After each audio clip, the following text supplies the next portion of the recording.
I was watching your video earlier. Also, hi Freckle, thank you for resubscribing for 15 months. I appreciate it. They did keep framing for some of the emotional interpersonal scenes, but it just doesn't show itself off well. Interesting, because it's still mostly dialogue and characters standing there. Interesting. Oh, I think yeah. Okay, fair. Okay, I'm just exaggerating to be fair, but yes. Also, hi everyone, welcome. We're going to be reading today, but before we start, I wanted to show you a video that I saw on Twitter and that it made me laugh and die because it's just ridiculous. But yeah, yeah, like once you start, it's going to get like better and the process becomes easier. But yeah.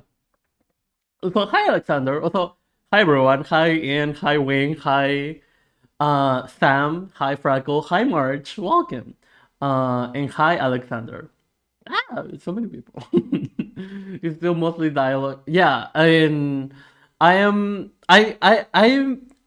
find very interesting how uh anime has been like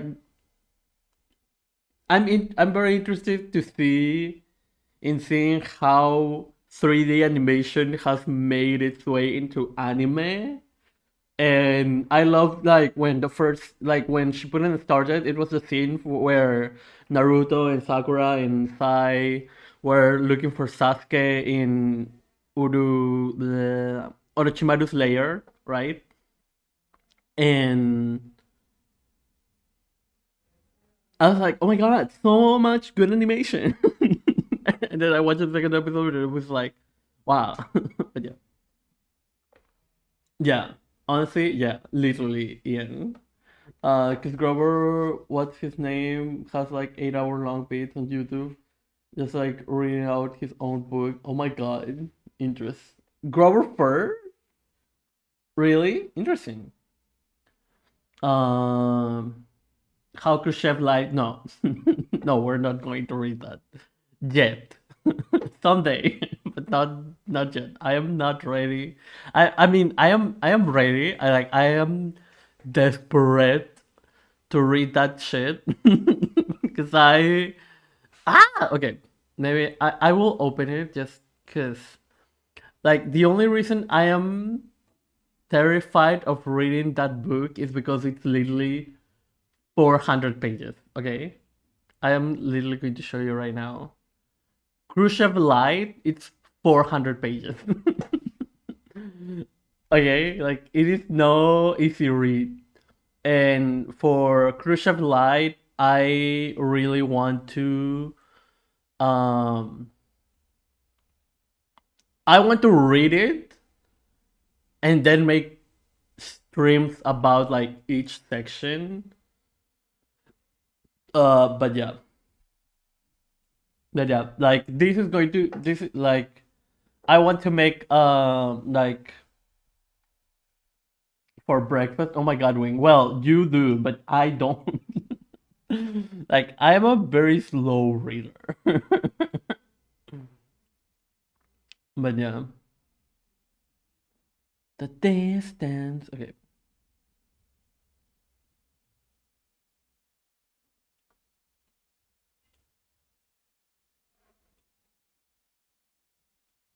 Like yeah, I do not very fibrous. Oh my god. If I'm reading, this is like the book of the month. Interesting. But yeah, also I cannot. I don't think I am able to highlight here. So yeah, this is definitely a book I will read on my own and then like regurgitate everything afterwards on stream. But yeah, I wanted to read Anarchism or Socialism because I started reading this um on my job. uh because I do test invigilation.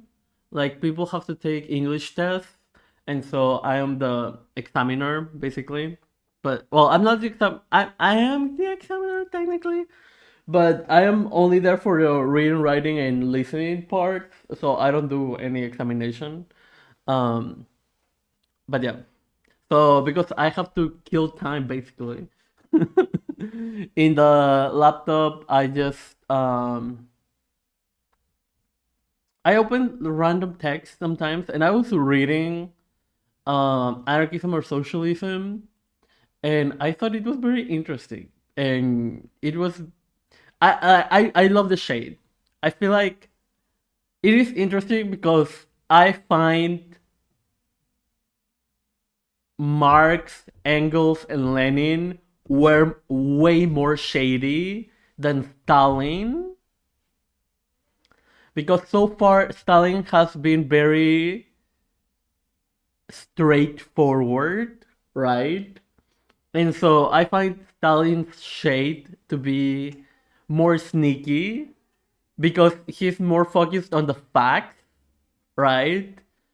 And and yeah, I also think that he might come across less shady than Lenin or Engels, just because he leaves the shade afterwards.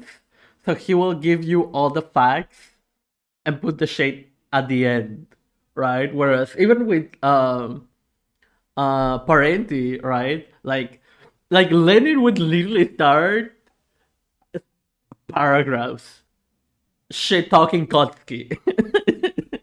He literally made a whole entire chapter in State of Revolution about Kotsky. Not even mentioning the fact that he was mentioning Kotsky all throughout the book, right? Like, but Stalin so far seems like more centered and to the point of like anarchism is bullshit. But yeah, if I'm reading this like book of the month, yeah. But yeah. Woo. Um,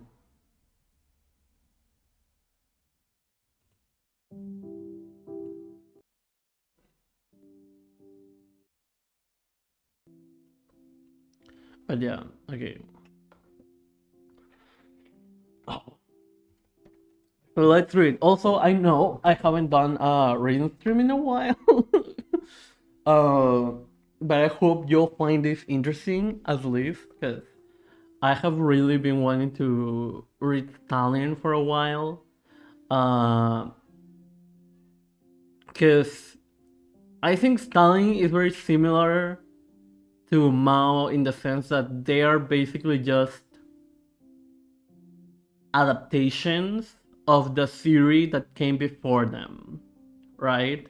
And though to an extent, of course, Lenin was an adaptation of Marx, Lenin had a lot of laid a lot of groundwork for imperialist analysis or anti-imperialist analysis, I guess, right? And so yeah, like the groundwork for critiques of anarchism was already laid out by Marx and Engels, I feel like. So, yeah. I'm so ignorant of Russian history, my friend.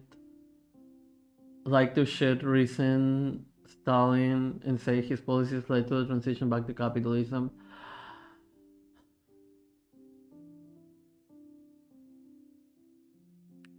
It's weird because I cannot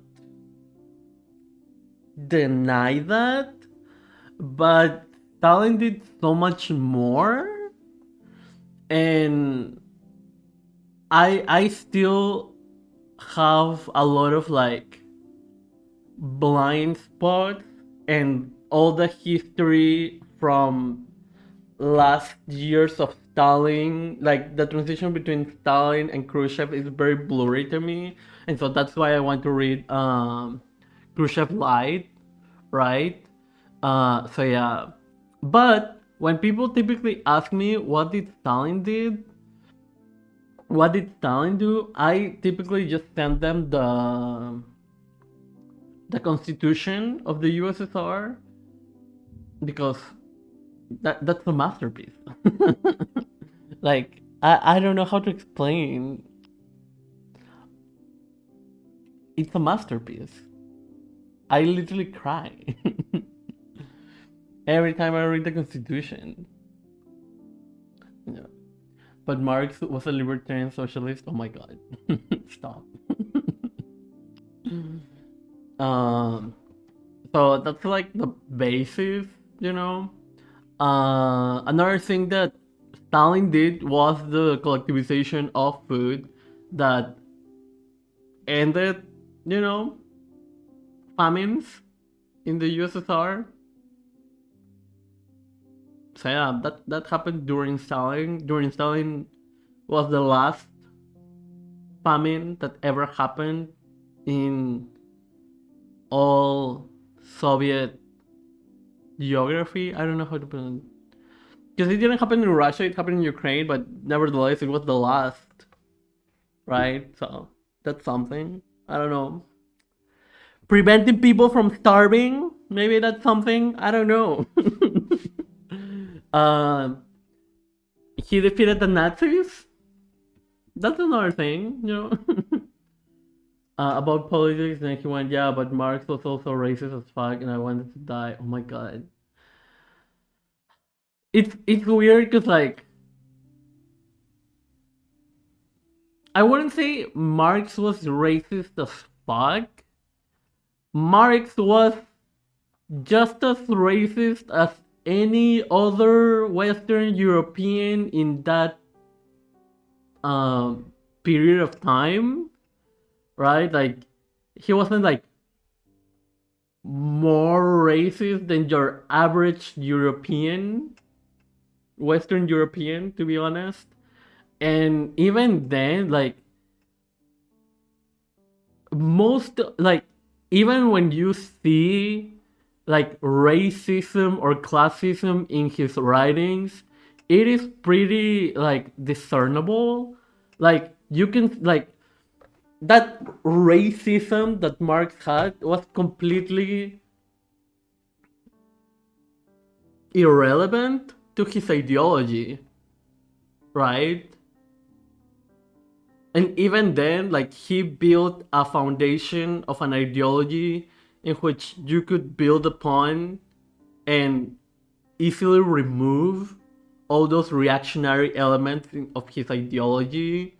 So, yeah, you know.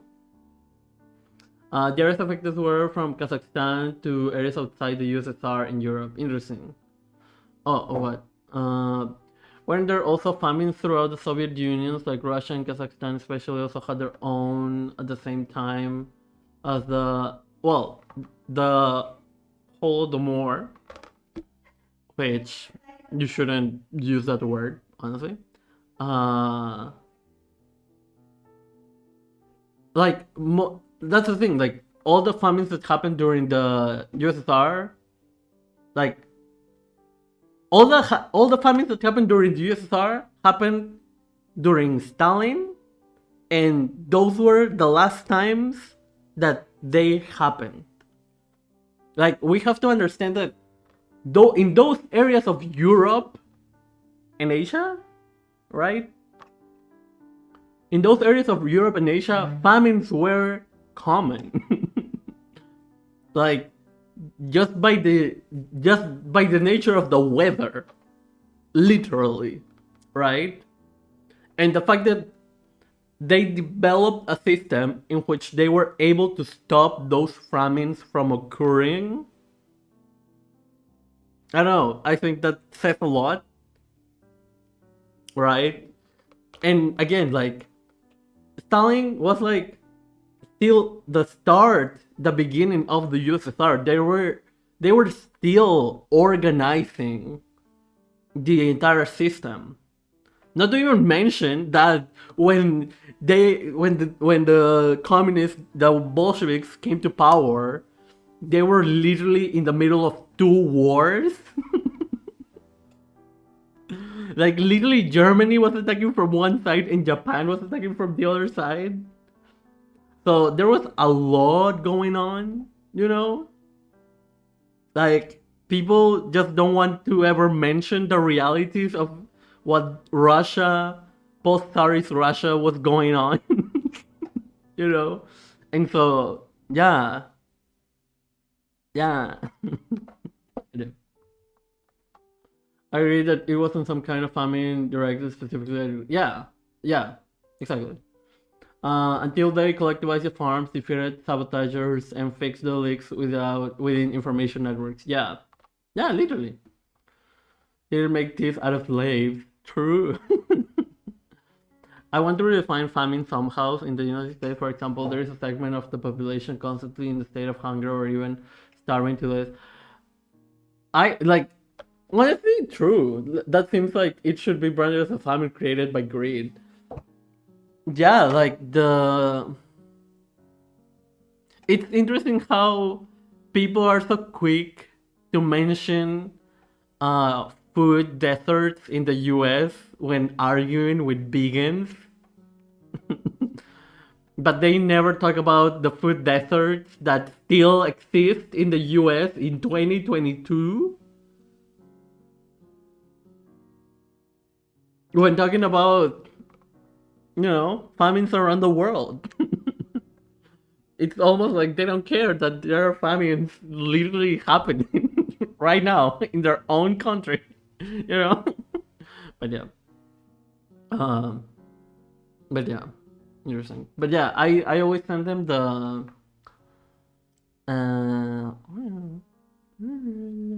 okay. I will send them the constitution of the fundamental law that happened under Stalin. If that's anything, But yeah. They received incorrect reports stating there was an excess in grain, where they found this to be false. Yeah. But like, nevertheless, there was a famine. Yeah.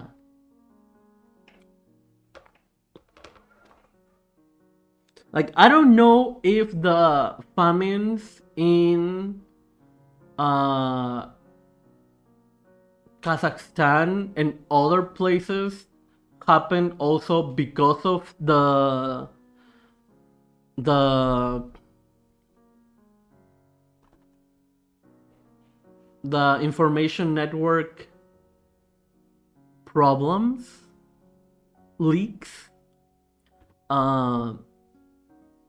But yeah. Also, it is interesting. Again, it is interesting that people mention the Ukrainian famine, which they call Holodomor, and that's a name promoted by Nazis.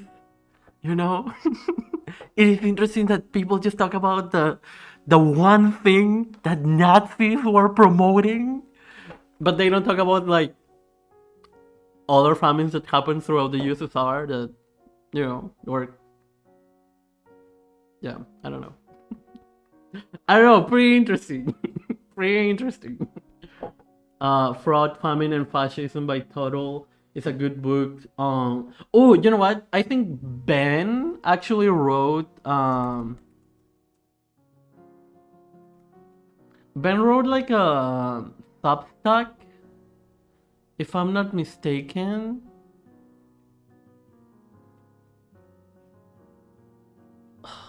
Oh my god, finding her Substack is going to be so fucking difficult.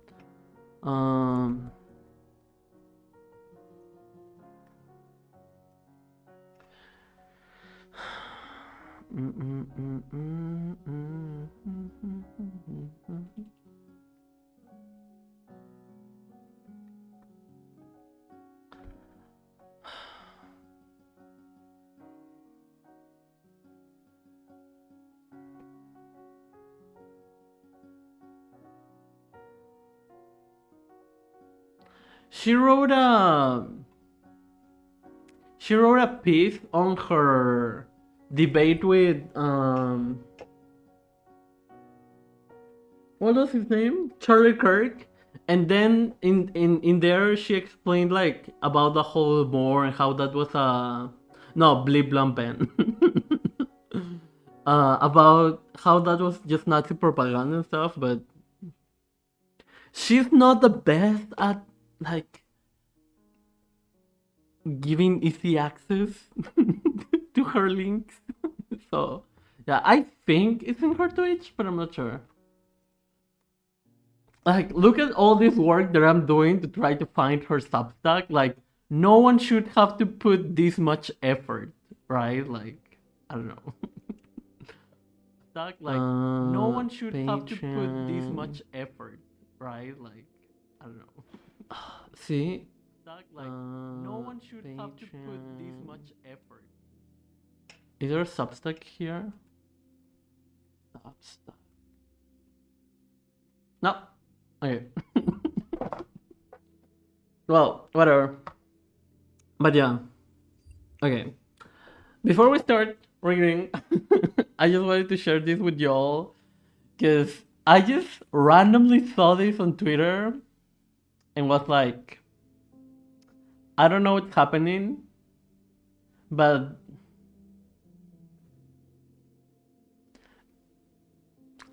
but it's funny, so I must share it. Similarly, I'm working slowly and converting my shed to a hydroponic garden. Oh my god, that's so incredible. Nice. If you want to post pictures about it in my Discord and stuff, it would be much appreciated. But yeah, okay, let's watch this. Well, you're just talking like a Mongoloid. I don't give a fuck. I am a Mongoloid. In my heart, I'm a Mongoloid. That is what I am. We are a horde. That is what we are. Yes, we are that. We are 100% that. That's not something to be proud of. It is something to be proud of, because the Mongols are the ones who created civilization, and you created nothing but barbarism. You're the. I mean, like the Mongoloid, the Mongols were like Mongoloid.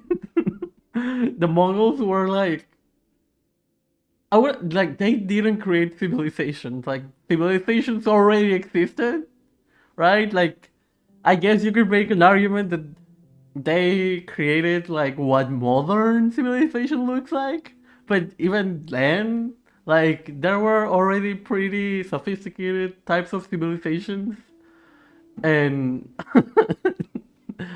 yeah. Barbarians. You destroyed the treasures of mankind. I mean, this is true though. Okay. This like has insulting this Anglo or whoever this person is, like, is true. You know, but I think it's very funny how just needlessly hard he's going. Nothing but barbarism.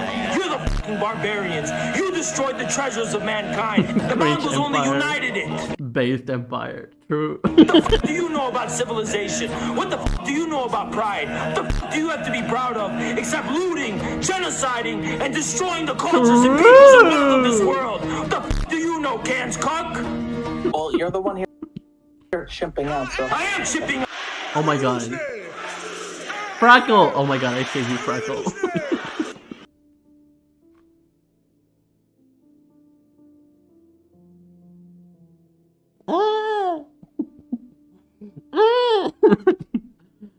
Frackle, thank you for $25.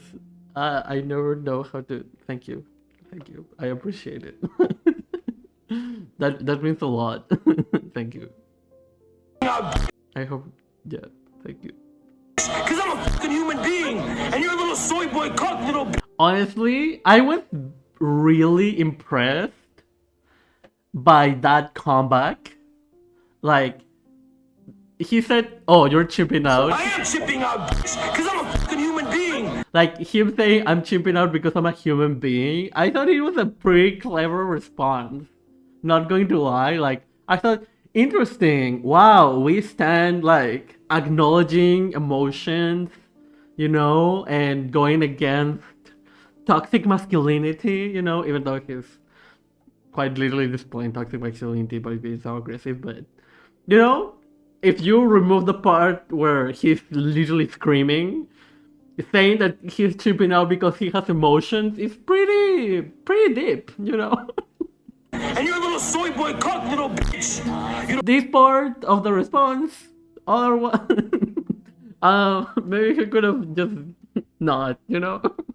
don't know who the fuck I am. No, I see you. I think you're a mongoloid. That's what you. I am a mongoloid, you're right. It is what I am, and I'm proud of being that. Well, it's an anthropological term. It doesn't actually Okay, mean Mongol. or so what's your Mongol. fucking point? Okay, this is pretty funny. How like Mongoloid doesn't mean from Mongolia actually. It doesn't actually Okay, mean Mongol. or so what's your Mongol. fucking point? You ugly, disgusting, fucking ugly. I mean, to be fair, the fact that those terms have the same root does make it racist, you know, a bit. But yeah. Disgusting, fucking barbarian, smelly piece of shit. You want to talk racism? I can be way more racist than you. Okay, this is like, why would you want to be more racist than damn? You know? Like, I don't think you thought through this response. Like, oh, you think you can be racist? I can be more racist. Like, no, I don't think you want to be any level of racist towards anyone, you know? But yeah.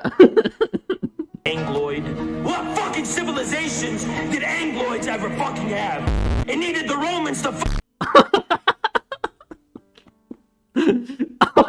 I thought this was Angloids ever funny. fucking have.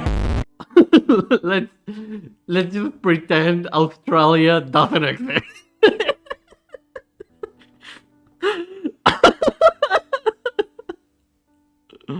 Ever fucking have. Also, removing entire Great Britain, gotta love that. It needed the Romans to fuck all of you in your ass to give you any civilization. Oh my god. I love that this is like the most random one, but Italy got 3 penalties. You never had any of your own. You want to be racist? I could be way more racist. You want to talk shit about Asians? What the fuck do you have on Asia, huh? I have nothing on. Oh my god. Do you mean pretend Australia doesn't exist? Oh my god. You have nothing, because you're a Can's cuck, bitch. If Canada sank in the ocean, who would know? This is so random. Who are they talking to? I have no idea. I guess a random lib. I guess. I don't know. You holy shit. You fucking scribe, you little bitch. Bitch. The fuck. And you. I thought it. How it is. I think it was pretty funny that I scrolled the video and he said bitch, and then I scroll back and he said bitch again because that's how many he just says bitch so many times that at any given moment you go back and it's he says bitch. You fucking bitch. We don't condone the use of the B word in this stream, by the way. Don't use them unless you are 10% person. But yeah. Okay. Woo! Okay, now that that's out of the way. Oh, anarchism or socialism. I feel like I now have the need to scream because we watched it, but I'm not going to. Okay. Foreign languages press. Oh my god, look at that. Okay, let's just give a moment of silence just to appreciate him and his grandiose nature. Look at that mustache, please. Okay. Ah! He signed it! Oh my god!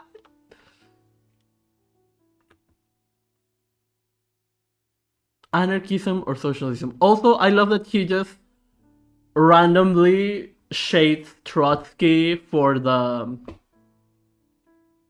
entirety of the book. Like, okay, one thing is to just to shade Trotsky, another thing is to call him an anarchist. Like, damn, you didn't have to go that far. Okay.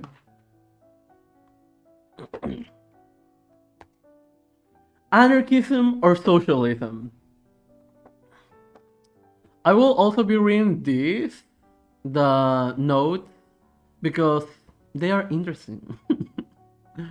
At the end of 1905 and the beginning of 1906, a group of anarchists in Georgia, headed by the well-known anarchist and follower of Kropotkin, Cherkeshvili,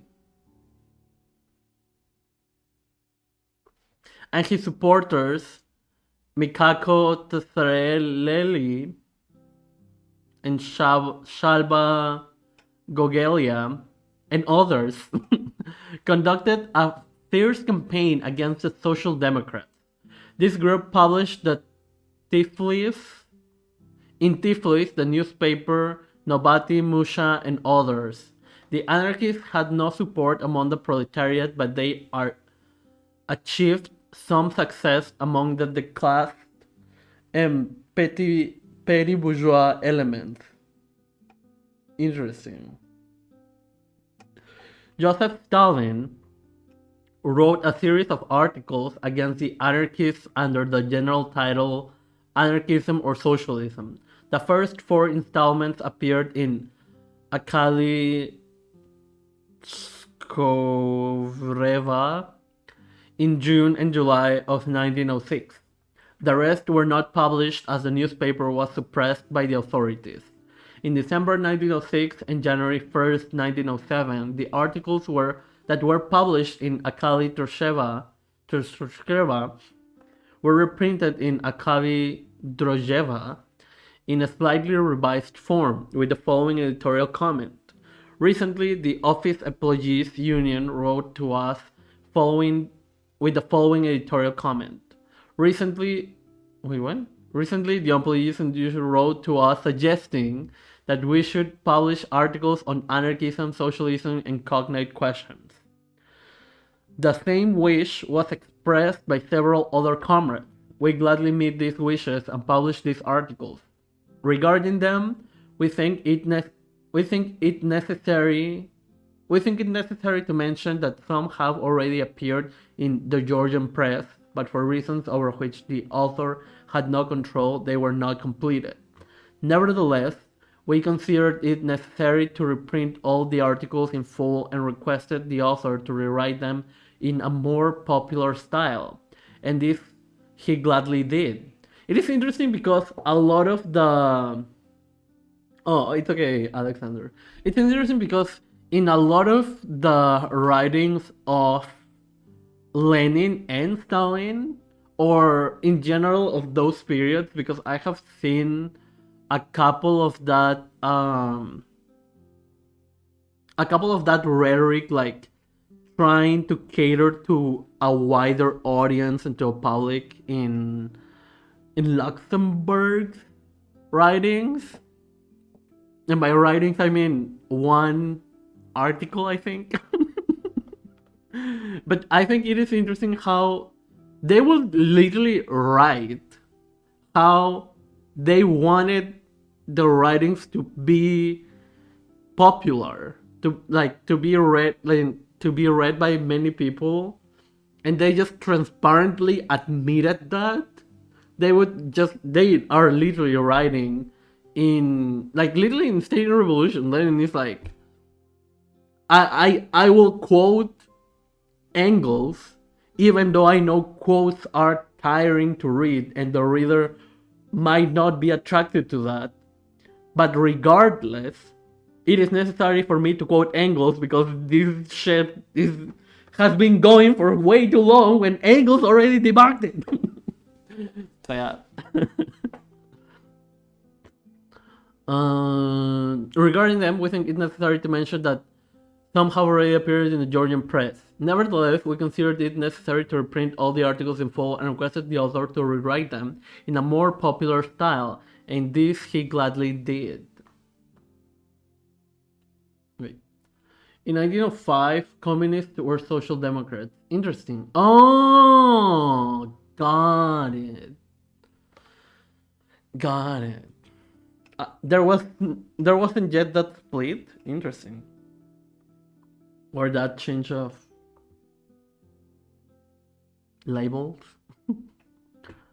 This explains the two versions of the first four installments of Anarchism and Socialism. They were continued in a newspaper in the newspapers Chveni Tuskoreva in February 1907 and in Dro in April 1907. The first version of the articles, Anarchism or Socialism, as published in Akali Tuskoreva, is given as an appendix to a present volume. Interesting. Interesting. I love that they kept the originals, just to keep the...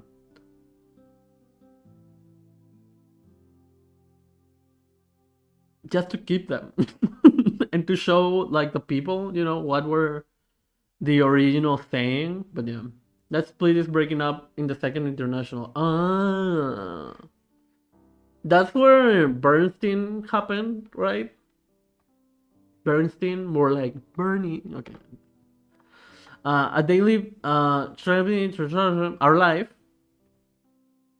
to World War One. Interesting. A daily Bolshevik newspaper published legally in Tiflis under the direction of J.V. Stalin.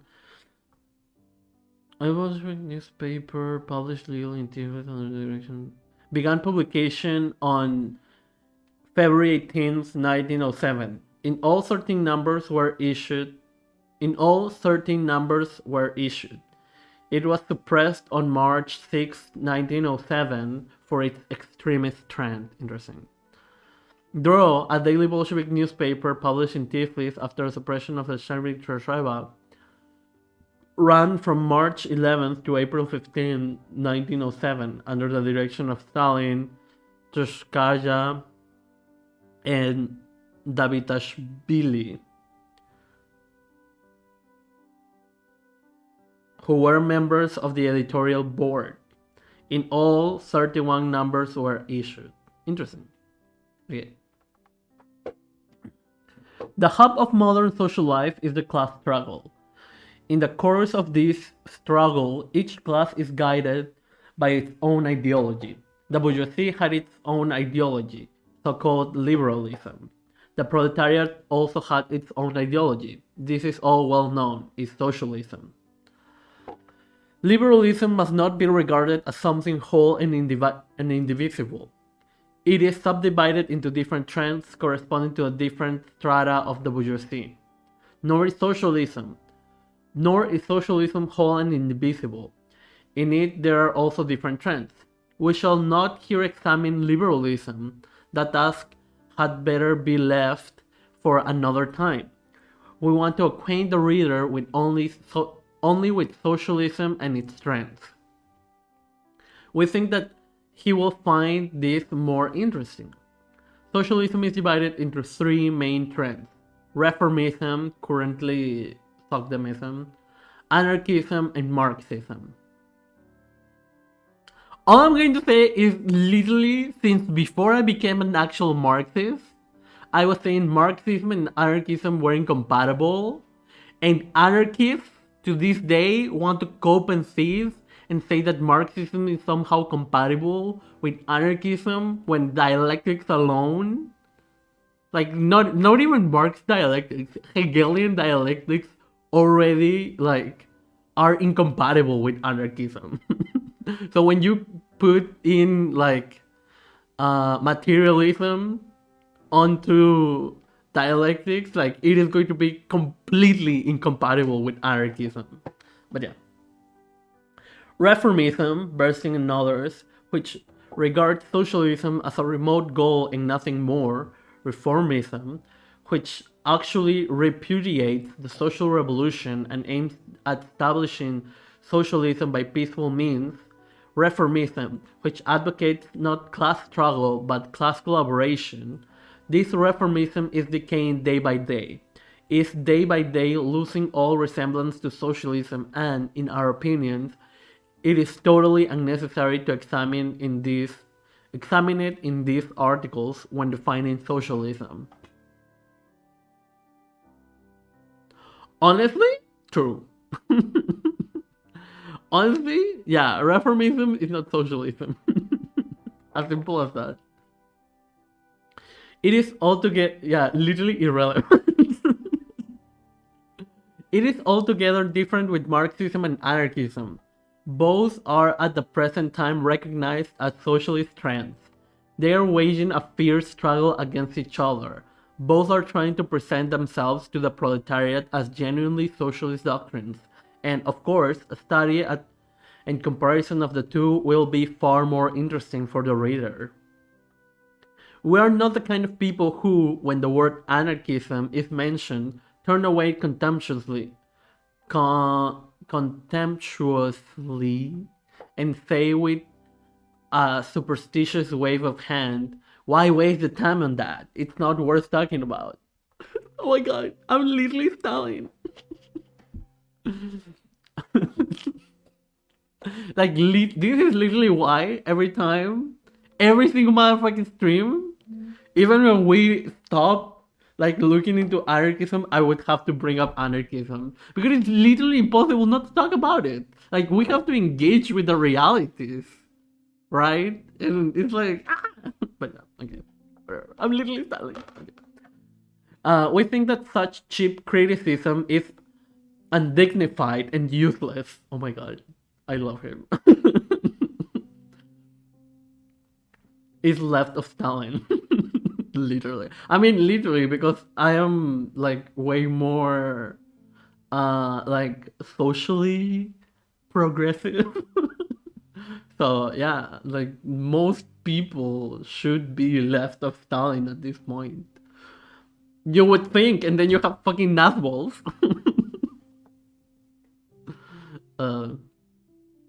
Or patriotic socialists. Nor are we the kind of people who console themselves with the thought that the anarchists have no masses behind them and therefore are not so dangerous. You know, people thought that, and then the CIA happened, and then the CIA used anarchism, and now we have Rojava. The CIA-backed stateless society. Okay. It is not who has a larger or smaller mass following today, but the essence of the doctrine that matters. Literally. Okay, this when I was reading this, I was so mad because a couple of times I have had the opportunity to directly ask an anarchist, okay, what's your ideology? What's the foundational ideology of anarchism? And they just don't know how to answer that. They just don't know how to answer that. Why? Because there is no foundational ideology. There is no ideology. Anarchism is not an ideology. Get over it. Okay, I need to stop. But also it's true though. Okay. Stalin is literally saying it. When has he been wrong? Okay. I mean, he was wrong in a couple of things. Not going to lie. But yeah.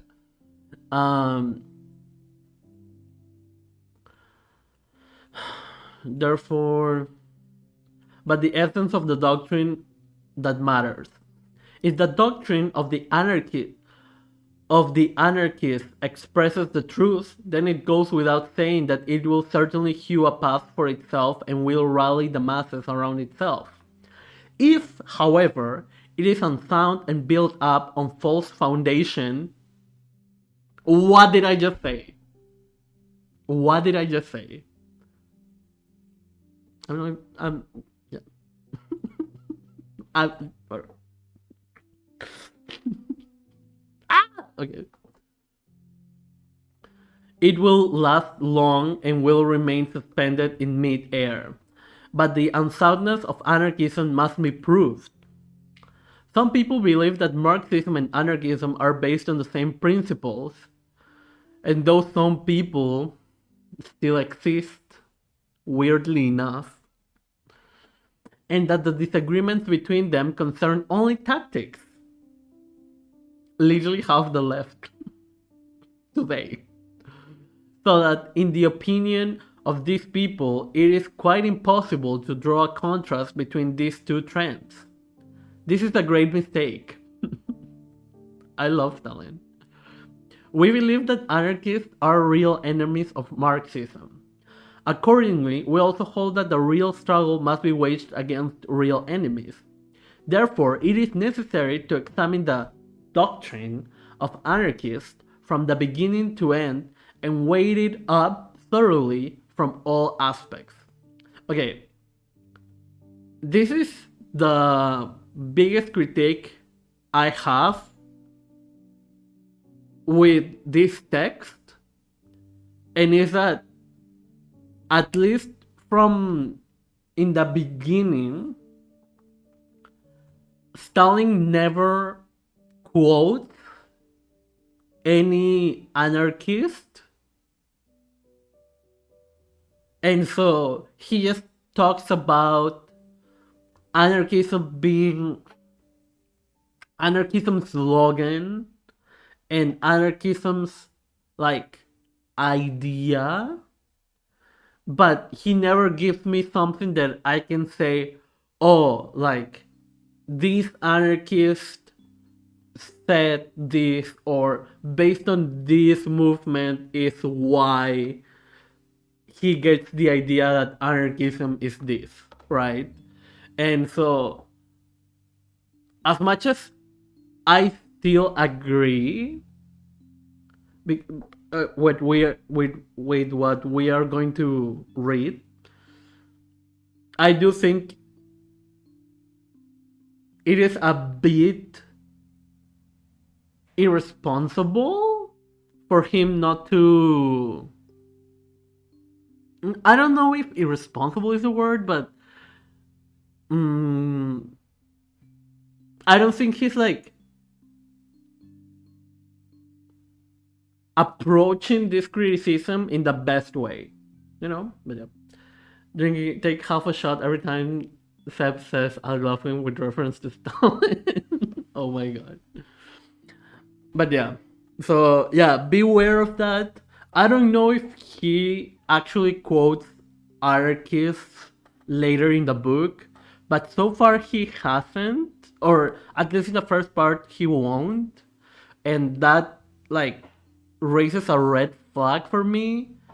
However, from everything that I've read,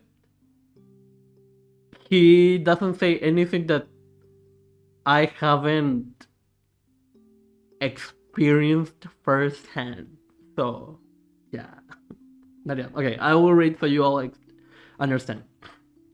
The point is that Marxism and anarchism are built up on entirely different principles, in spite of the fact that both come into the arena of the struggle under the flag of socialism. The cornerstone of anarchism is the individual, whose emancipation, according to its tenets, is the principal condition for the emancipation of the masses, the collective body. And this is like the main thing of... This is where my issue relies. He just says the cornerstone of anarchism is the individual, and I would like just like a quote from someone, right? Or a reference to where has he seen that? Or where does he get this idea from? Because as much as I agree, I feel like if I were to come to... Because like plenty of times I have told anarchists, hey, your ideology is individualistic, and they don't understand what I'm saying. And so I would have liked a quote so I can just use for them to understand where I'm coming from. Because even if they know that their ideology is individualistic, because we are leftists, we shouldn't be individualistic, right? And so they will just deny it. And because I don't have a proper reference, they can just act like I am just a crazy donkey, right? So yeah. According to the tenets of anarchism, the emancipation of the masses is impossible until the individual is emancipated. Accordingly, its slogan is everything for the individual. And this is very interesting because this goes back to how people think social change can be done before economic change or political economic change, rather, right? Like, it doesn't matter how many rights you give to any minorities as long as we are still in capitalism, and that means as long as we are in a system that quite literally requires oppression to function.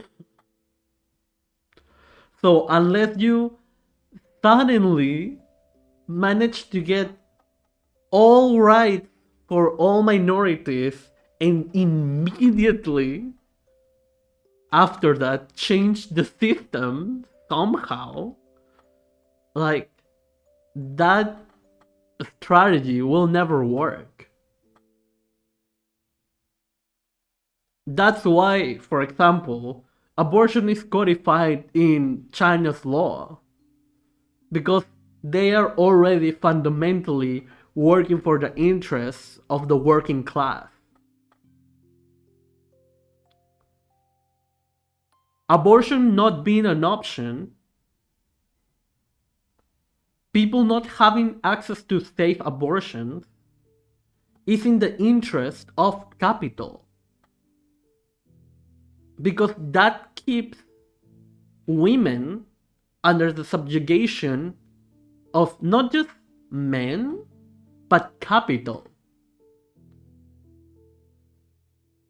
If a woman has to have a child when she's not prepared to, and it's not financially able to take care of it, she will be subjugated by capital. And that will perpetuate patriarchy. I'm not even mentioning all the racial aspects that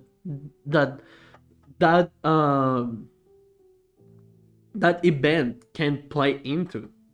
But like, that's the gist of it. As long as capitalism is existing, to be honest, or as long as we are in a capitalist system, any change will only be either temporary, or the system will find a way to co-opt that change and make it work for the benefit of capital. And so if a certain group is no longer being as oppressed, that will come at a price of another group of people being oppressed. Hence, second wave feminism in the US, right? Like, white women got rights, but what about black women? What about brown women? What about trans women, trans men? You know? Or any other person who needs access to abortion. Not to even mention of how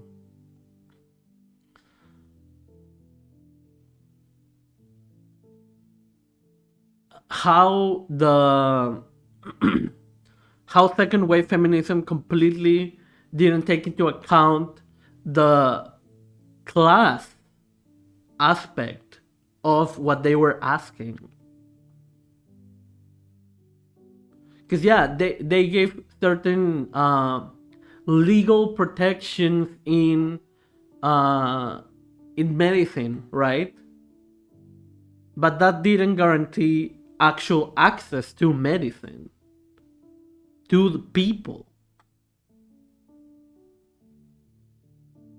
And so that progress, that social progress that was made, was just for a few people in exchange for another group of people to keep them oppressed, keep them without that access, and keep them subjugated to all the systems that they are continuously being oppressed by, you know? The cornerstone of Marxism, however, is the masses, whose emancipation, according to its tenets, is the principal condition for the emancipation of the individual. That is to say, according to the tenets of Marxism, the emancipation of the individual is impossible until the masses are emancipated. Accordingly, its slogan is everything for the masses. Clearly, we have here two principles, one negating the other, and not merely disagreements on tactics. The object of our article is to place these two opposite principles side by side to compare Marxism with anarchism, and thereby throw light on their respective virtues and defects. At this point, we think it necessary to acquaint the reader with the plan of these articles. We shall begin with a description of Marxism, deal in passing with the anarchists' views on Marxism, and then proceed to criticize anarchism itself. We get something right, oh my god. Hi Wither King, welcome. Namely, we shall expound the dialectical method. The anarchists' views on this method are anarcho-criticism. The materialist theory, the anarchists' views and our criticism. Here too we shall discuss the socialist revolution, the socialist dictatorship, the minimum program, and the tactics generally. The philosophy of anarchists and our criticism. The socialism of the anarchists and our criticism. Anarchist tactics and organization, and in conclusion, we shall give our deductions. We shall try to prove that, as advocates of small community socialism, we shall try to prove that, as advocates of small community socialism, the anarchists are not genuine socialists. We shall also try to prove that, insofar as they repudiate the dictatorship of the proletariat, the anarchists are also not genuine revolutionaries. And so let us proceed with our subject. Damn. The dialectical method. Everything in the world is in motion. Life changes, productive forces grow, old relations collapse. Karl Marx.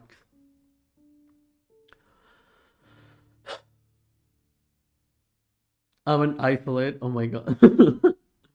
Marxism is not only the theory of socialism, it is an integral world outlook. The philosophical system from which Marxist proletarian socialism logically follows. This philosophical system is called dialectical materialism. Hence, to expound Marxism means to expound also dialectical materialism. Why is this system called dialectical materialism? Because its method is dialectical and its theory is materialistic. What is the dialectical method? It is said that social life is in continual motion and development. And that is true. Life must not be regarded as something immutable and static.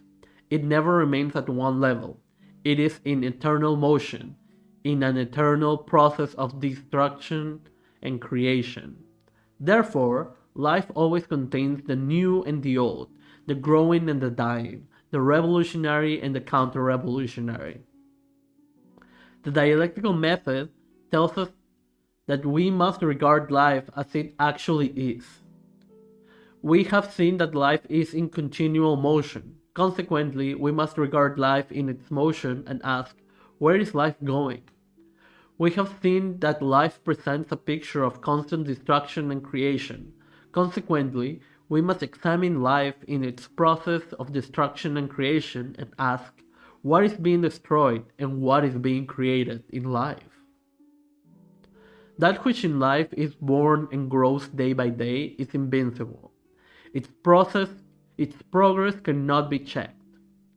That is to say, if, for example, in life the proletariat as a class is born and grows day by day, no matter how weak and small in numbers it may be today, in the long run it must triumph.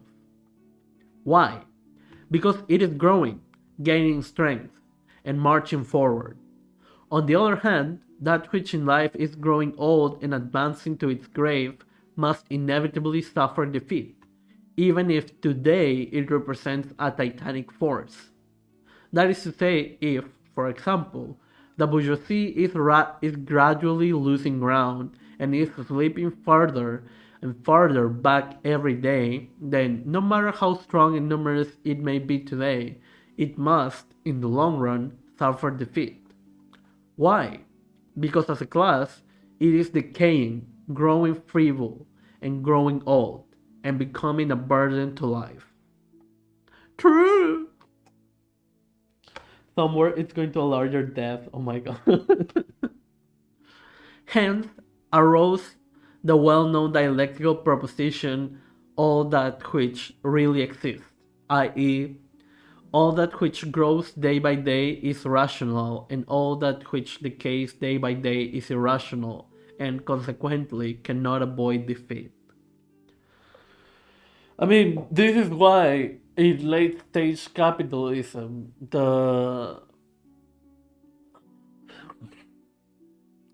the countries who hold the hegemonic power, aka the US and Europe, are acting in such desperation as we are seeing with their responses to Ukraine, with the Ukrainian crisis.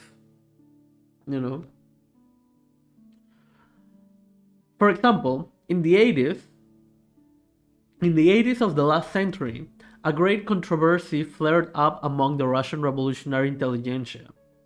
The Nordics asserted that the main force that could undertake the task of emancipating Russia was the petty bourgeoisie, rural and urban. Why? The Marxists asked them. Because, answered by Narodniks, the rural and urban petty bourgeoisie now constitute the majority, and moreover, they are poor, they live in poverty. To this, the Marxist replies, it is true that the rural and urban petty bourgeoisie now constitute the majority and are really poor, but is that the point? The petty bourgeoisie has long constituted the majority, but up to now it has displayed no initiative in the struggle for freedom without the assistance of the proletariat. Why? Because the petty bourgeoisie as a class is not growing. On the contrary, it is disintegrating day by day and breaking up into bourgeois and proletarians. On the other hand, nor is poverty of decisive importance here. Of course, tramps are poorer than petty bourgeoisie, but nobody will say that they can undertake the task of emancipating Russia. As you see, the point is not which class today constitutes the majority, or which class is poorer, but which class is gaining strength and which is decaying. Diligentia is a foreign word. Small powers are absorbed. True. And as the proletariat is the only class which is steadily growing and gaining strength, which is pushing social life forward and rallying all the revolutionary elements around itself, our duty is to regard it as the main force in the present day movement. Join its ranks and make its progressive strivings our strivings. That is how the Marxists answered. Obviously, the Marxists looked at life dialectically, whereas the Narodniks argued metaphysically. They pictured social life as having become static at a particular stage. Look, I don't know if Wing's still here, but Wing, this is your favorite word, metaphysically. That is how the dialectical method looks upon the development of life. But there is movement and movement. There was movement in social life during the December days when the proletariat, strengthening its back, stormed arms depots and launched an attack upon reaction. But the movement of preceding years, when the proletariat, under the conditions of peaceful development, limited itself to individual strikes and the formation of small trade unions, must also be called social movement. And this is why unions are not inherently revolutionary. Clearly, movement assumes different forms. Also, I do want to highlight this.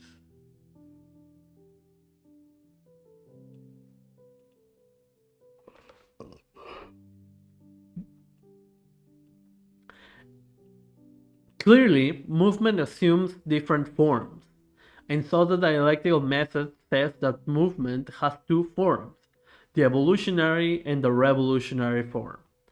Movement is evolutionary when the progressive elements spontaneously continue their daily activities and introduce minor quantitative changes into the old order.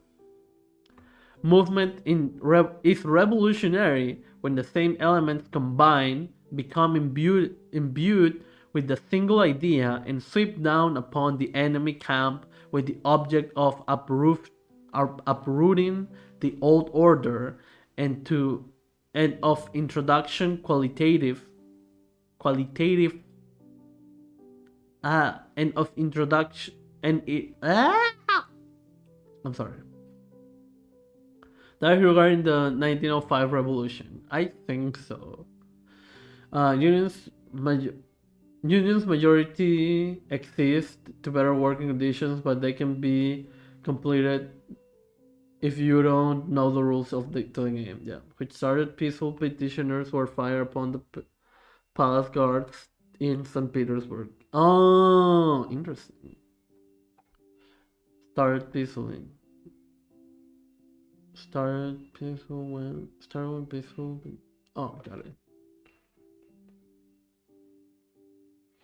Movement is revolutionary when the same elements combine, become imbued with the single idea, and sweep down upon the enemy camp with the object of uprooting the old order and of introducing qualitative changes in life, of establishing a new order. Evolution prepares for revolution and creates the ground for it. Revolution consummates the process of evolution and facilitates its further activity. This is very interesting because I think people tend to undermine the role that evolution has in revolution.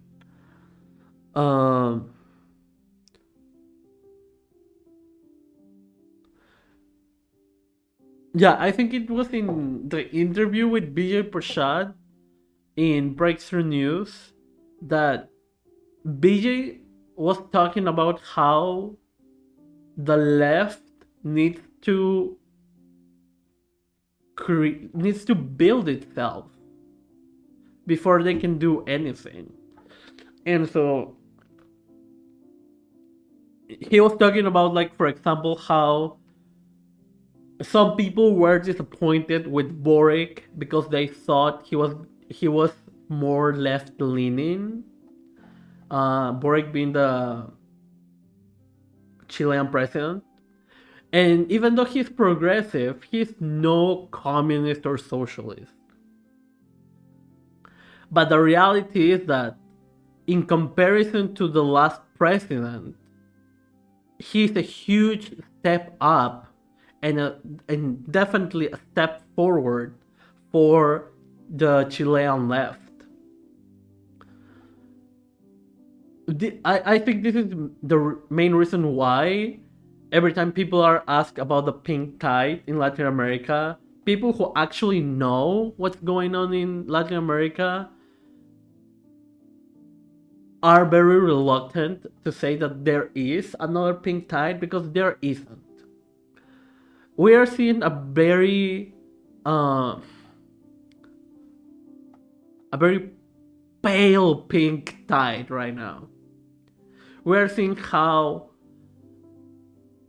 the left is actually trying to gain acceptance in Latin America, and without that initial acceptance, the people, the working class, won't be able to actually be on the side of revolution when that time comes. Not to even mention that we need a level of acceptance from the populace for revolution to even happen. When the revolution of 17 happened, it's because people wanted it. That's why it's like that's why as soon as Stalin came back from, was it Sweden? Finland? He was in Europe, whatever. That's why when Lenin came from Europe to Russia, people wanted him to lead the country. People wanted Stalin, wanted Lenin, because they were already familiar with the left.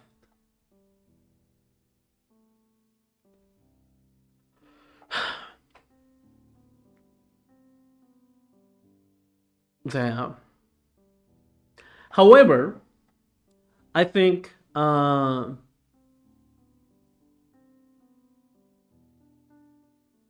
doesn't mean that we should just naively accept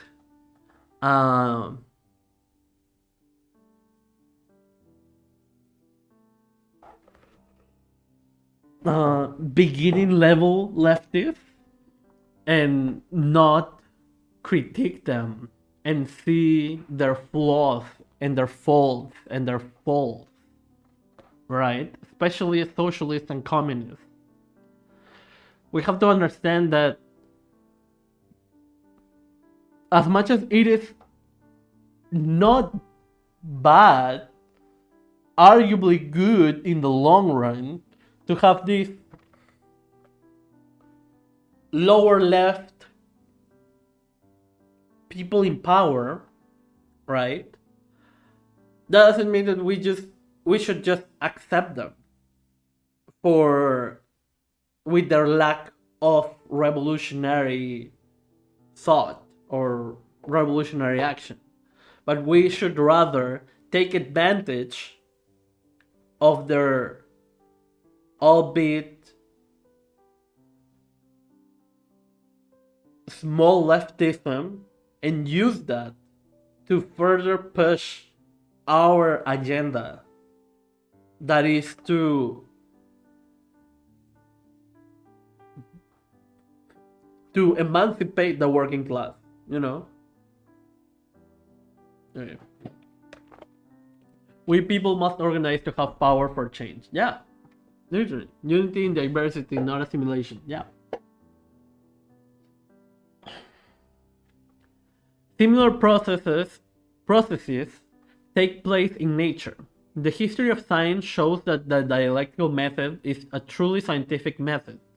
From the astronomy to sociology, in every field we find confirmation of the idea that nothing is eternal in the universe.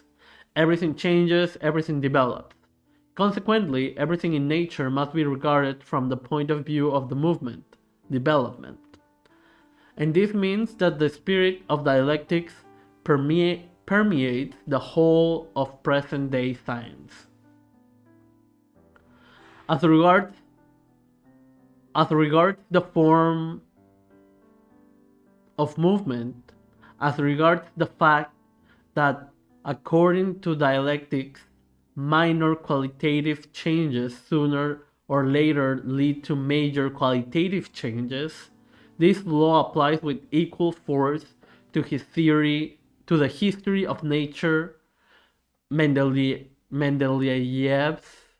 periodic system of elements clearly shows how very important in the history of nature is the emergence of qualitative changes out of quantitative changes. Interesting.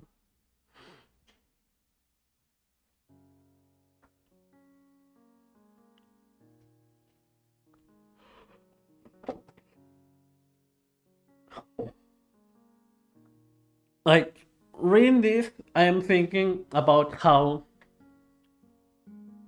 if authority supports its own demise, capitalize and unmatch it. Yeah. I am thinking right now about how like having the squad in Congress shouldn't be a bad thing,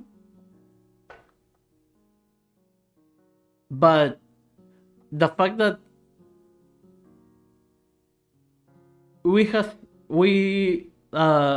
the working class of the US has so far not seen any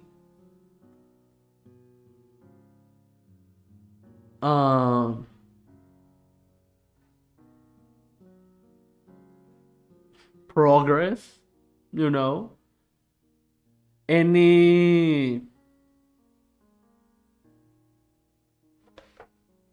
any indication that they are actually working for the working class is what it's bad. Like, I always go back to the first campaign of AOC, and she's saying, if I am a one-term politician, then I'll be a one-term politician. And it's like, why weren't you a one-term politician? Why are you still a politician? Because so far, she just seems like yet another career politician that found a way to make money, and that's it. Yeah.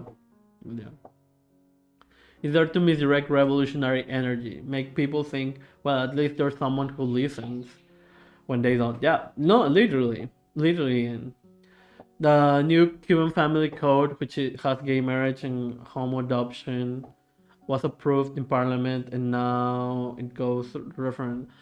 I thought it was approved last month. Yeah. But yeah. Also, hi, comrade. Welcome. But yeah, I've heard of the... Yeah, I was tweeting about it a couple of days ago. I think last week. But yeah.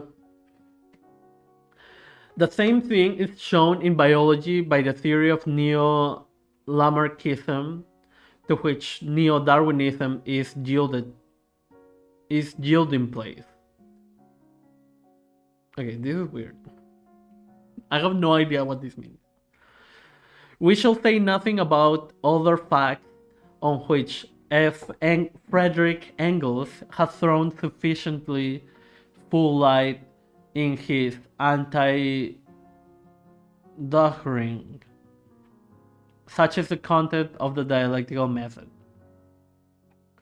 How do anarchists look upon the dialectical method? Everybody knows that Hegel was the father of the dialectical method. Marx purged and improved this method. The anarchists are aware of this, of course. They know that Hegel was a conservative, and so, taking advantage of this, they vehemently revile Hegel as a supporter of restoration. They try with the utmost zeal to prove that Hegel is a philosopher of restoration, that he eulogizes bureaucratic constitutionalism in its absolute form, that the general idea of his philosophy of history is subordinate to and serves the philosophical trend of the period of restoration, and so on and so forth. Like, see, now I have a quote, hopefully. The well-known anarchist Kropotkin tries to prove the same thing in his works. See, for example, Science and Anarchism in Russian. Our Kropotkinites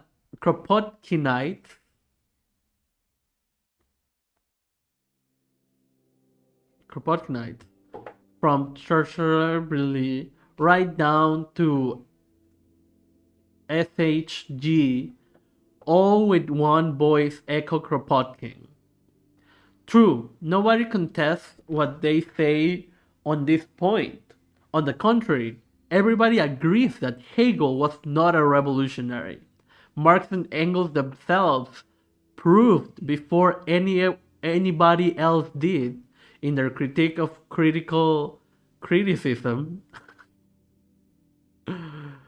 I had never heard of this. Critique of critical criticism. I love that.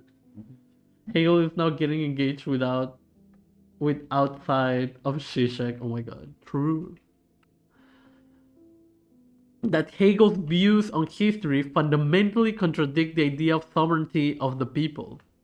But in spite of this, the anarchists go on trying to prove and deem it necessary to go on day in and day out trying to prove that Hegel was supporter of restoration. Why do they do this? Probably in order by all this to discredit Hegel and make their readers feel like the reactionary Hegel's methods also cannot be other than repugnant and unscientific. This is literally what people do when they say that Marx was racist. It's like, okay, how does his racism affect his ideology? And yet the same people are anarchists who gladly quote Kropotkin, who was a Nazi. And some might say, oh, he wasn't a Nazi. Well, he founded anarchism on the idea that the state was literally Jewish people, so. If your entire ideology is based around the fact that you think that the state is Jewish people, I don't know, I don't see a difference with Nazism then. The anarchists think that they can refute the dialectical method in this way. We affirm that in this way they can prove nothing but their own ignorance. True! I literally just want to underline this because it's just... Pascal and Leibniz were not revolutionaries, but the mathematical method they discovered is recognized today as a scientific method. Mayer and Helmholtz were not revolutionaries, but their discoveries in the field of physics became the basis of science. Probably Proudhon? No, I'm thinking of maybe not Kropotkin. I don't know. I mean, to be fair, there are plenty of anarchists with that ideology, but no, it's not Kropotkin. It's the other guy.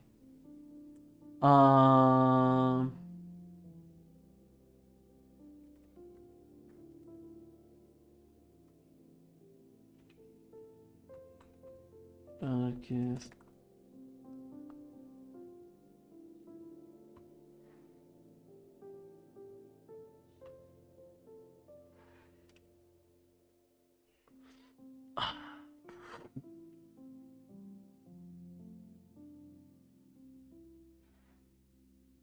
Bakunin. Bakunin. I was thinking of Bakunin. Yes, Bakunin. Could also be Bakunin. Yeah, see, Bakunin. Plenty of such anarchists. Some of them at least try to do mutual aid in growing vegetables. True. Doesn't matter, they're all bad. The greatest argument. I mean, I didn't say they're all bad. I said it's not my fault that a lot of them had the same ideology. You know? You know? I understand that there are Jewish anarchists. And before, there are actually Jewish anarchists. Like, yeah, I get it, but that doesn't change the fact that the entire ideological framework is based on that idea, you know? But yeah. Going to result in structural change, sadly. True. Okay. Nor were Lamarck and Darwin revolutionaries, but their evolutionary methods put biological science on its feet. Why then should the fact not be admitted that in spite of his conservatism, Hegel succeeded in working out a scientific method which is called the dialectical method?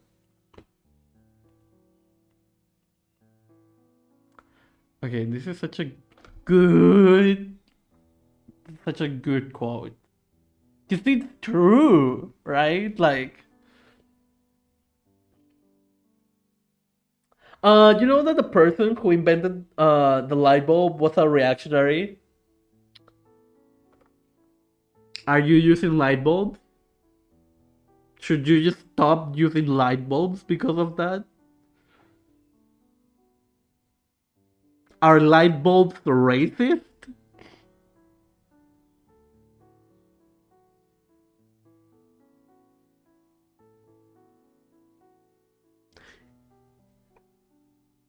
I don't know. Like, that is the level of... That is the logic. Okay, whatever. No, in this way, the anarchists will prove nothing but their own ignorance. I love how they literally the same. To proceed, in the opinion of the anarchists, light bulbs are cancelled. Oh my god. Hashtag light bulb, light bulbs are over party. To proceed, in the opinion of the anarchists, dialectics is metaphysics. Yes, that's why Marx added the materialist part. Hello? To proceed, in the opinion of anarchists, dialectics is a metaphysics, and as they want to free science from metaphysics, philosophy from theology, they repudiate the dialectical method. See Nobody and Kropotkin, Science and Anarchism. Oh, those anarchists. Why? Oh, those anarchists. As the saying goes, blame others for your own sins. Oh my god. Okay, maybe Stalin is more shady than Lenin. Dialectics matured in the struggle against metaphysics and gained fame in this struggle. But according to the anarchists, dialectics is metaphysics. Dialectics tells us that nothing in the world is eternal. Everything in the world is transient and mutable. Nature changes, society changes, habits and customs change, conceptions of justice change, truth itself changes. That is why dialectics regards everything critically. That is why it denies the existence of a once and for all established truth. Consequently, it also repudiates abstract dogmatic propositions which, once discovered, had merely to be learned by heart. Metaphysics, however, tells us something altogether different. From its standpoint, the world is something eternal and immutable.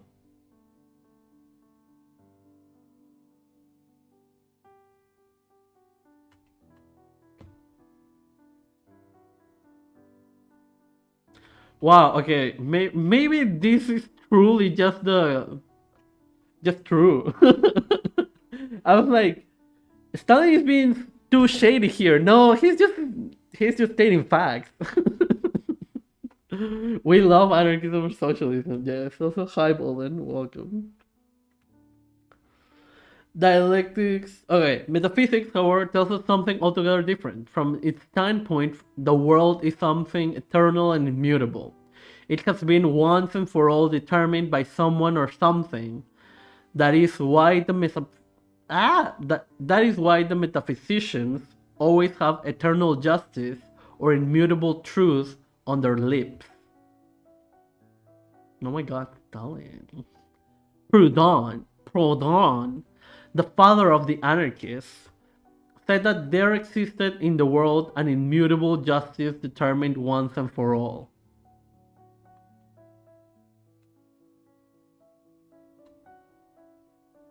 Okay. So, just to recap, the anarchists were mad at Hegel. Where's Hegel? Were mad at Hegel for being too metaphysical, and yet Proudhon literally said that there existed in the world an immutable justice determined once and for all, when that's literally metaphysics. Hello? Hello? Oh my god. Okay.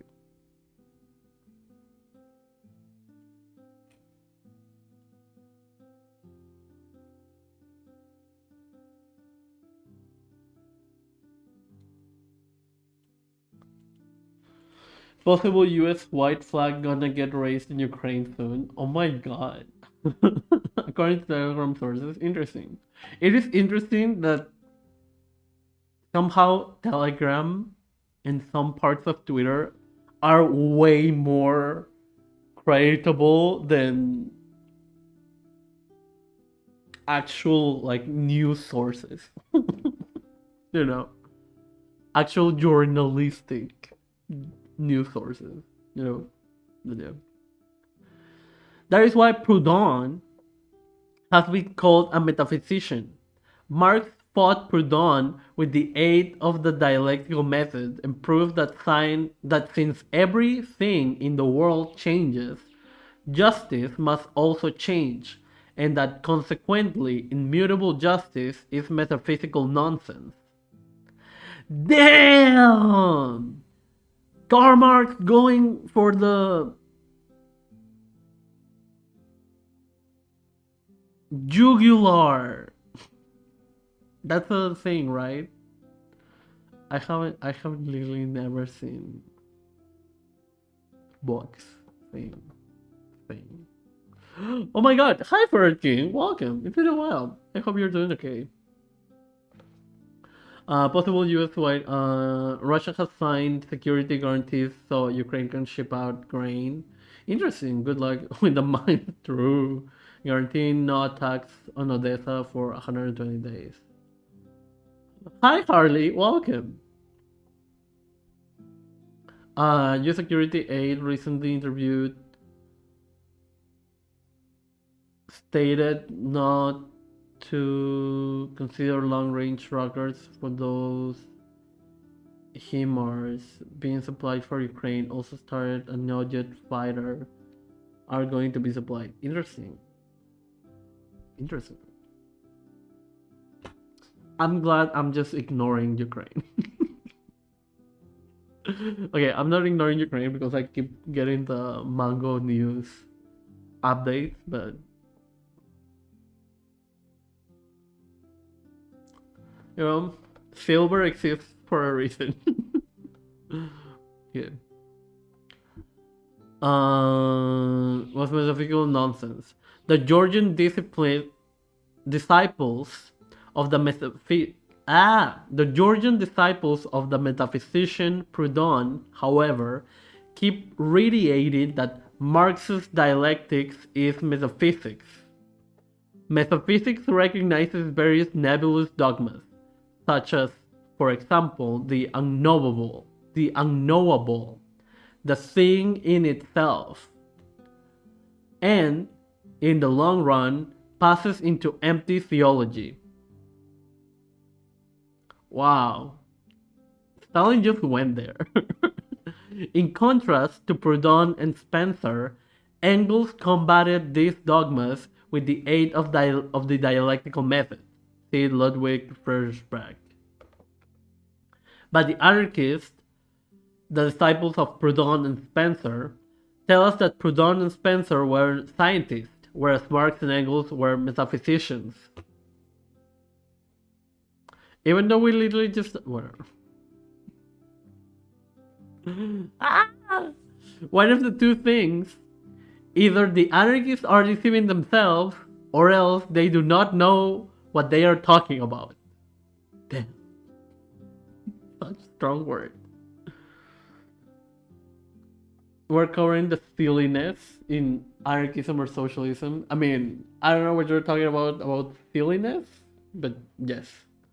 Also, statements regarding the oil market, since the US and allies have their supplies and face market collapse, might also have something to do with Gazprom resuming gas supplies to Germany, probably behind the scenes talks and compromises. Interesting, damn. Germany is doing risky business. Because, like, Germany had already compromised at 15%. I don't know if they actually went to 12%, but interesting, because, yeah. Needless to say, Hegel's philosophical system, which rests on the immutable idea, is from beginning to end metaphysical. But it is also clear that Hegel's dialectical method, which repudiates all immutable ideas, is from beginning to end scientific and revolutionary. This is why Karl Marx has objected Hegel's metaphysical system to devastating criticism, at the same time praised his dialectical method, which, as Marx said, lets nothing impose upon it, and it is in its essence critical and revolutionary. Interesting. Fine, I'll rate capital. That is why Engels sees. I want to highlight this. Yes. That is why Engels sees a big difference between Hegel's method and his system. Whoever placed the chief emphasis on the Hegelian system could be fairly conservative in both spheres. Whoever regarded the dialectical method as the main thing could belong to the most extreme opposition, both in politics and religion. The anarchists fail to see this difference and thoughtlessly maintain that dialectics is metaphysics. To proceed, the anarchists say that the dialectical method is subtle word weaving, the method of sophistry, oh my god, logical somersaults, with the aid of which both truth and falsehood are proved with equal facility. Damn. Thus, in the opinion of the anarchists, the dialectical method proves both truth and falsehood. Interesting. The fact that Stalin makes multiple statements and arguments that show strong misunderstanding and later proven wrong claims in his attack against anarchists in the Caucasus, such as his attempts to claim Marx and Engels are scientists, though lots of contemporaries were making this asinine claim, and his comments of Lamarck's being correct, which come back to fuck him over his later policy. Oh, wonder what trigger on the fuck him.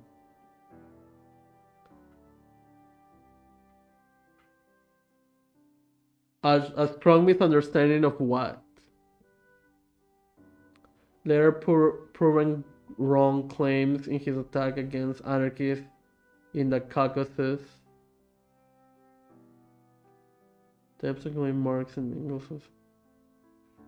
You mean his claims of Marx and Engels as scientific?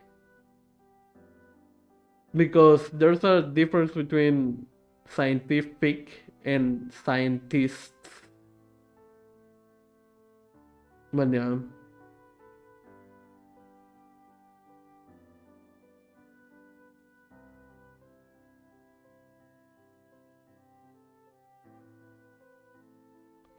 I don't know what you're talking about.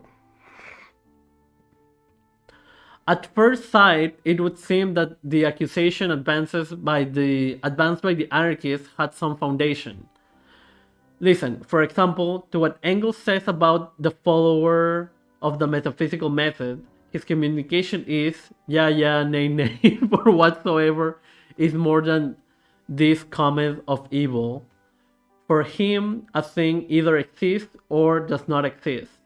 It is equally impossible for a thing to be itself and at the same time something else.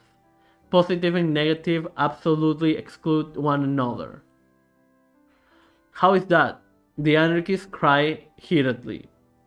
Is it possible for a thing to be good and bad at the same time? That is sophistry. Juggling with words, and it shows that you want to prove truth and falsehood with equal facility. Let us, however, go into the substance of the matter. Today, we are demanding a democratic republic. Can we say that a democratic republic is good in all respects or bad in all respects? No, we cannot. Why? Because a democratic republic is good only in one respect, when it destroys the feudal system, but it is bad in another respect, when it strengthens the bourgeois system. Hence, we say, insofar as democratic republic destroys the feudal system, it is good, and we fight for it. But insofar as strengthens the bourgeois system, it is bad, and we fight against it. So the same democratic republic can be good and bad at the same time. It is yes and no. The same thing may be said about the 8-hour day, which is good and bad at the same time. Good insofar as it strengthens the proletariat, and bad insofar as it strengthens the wage system. It was facts of this kind that Engels had in mind when he characterized the dialectical method in words we quoted above. The anarchists, however, fail to understand this, and an absolutely clear idea seems to them to be novellous sophistry. The anarchists are, of course, at liberty to note or ignore these facts. They may even ignore the sand on the sandy seashore. They have every right to do that. But why drag in the dialectical method, which, unlike anarchism, does not look at life with its eyes shut, which has its finger on the pulse of life and openly says, since life changes and it is in motion, every phenomenon of life has two trends, a positive and a negative. The first we must defend, the second we must reject. That is literally contradiction.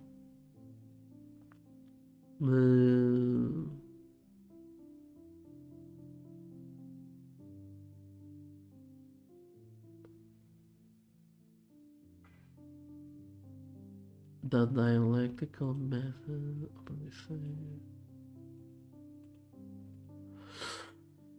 To proceed further, in the opinion of our anarchists, dialectical development is catastrophic development, by means of which first the past is utterly destroyed and then the future is established quite separately.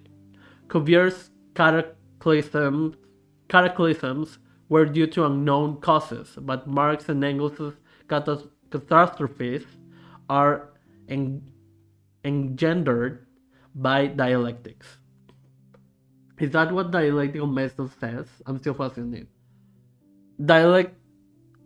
It is complicated, but yeah, the basics of dialectics is that life, since life is in constant motion, and every phenomenon in life has two trends, a positive and a negative, and we must defend the positive and reject the negative.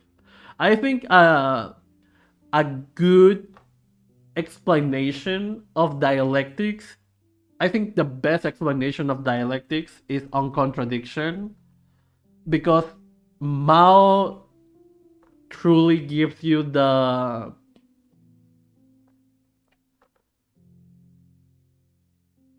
like he manages to put dialectics in a very easy and real way to understand, and gives you real life examples. And because the entire piece talks about exclusively about dialectics, it is it gives you a very holistic understanding of what dialectics is and how it focuses on the contradictions of it, you know. It reduces it to a binary of positive and negative, kinda, by matter of dual, or perhaps a dual. If you know, oh, there's another.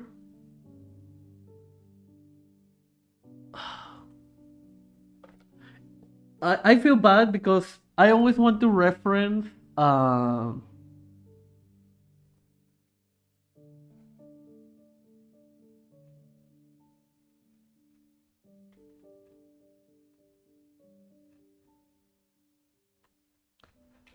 plastic pills, but because I have watched like so many videos of his randomly, I never know what to quote. But what I can give you is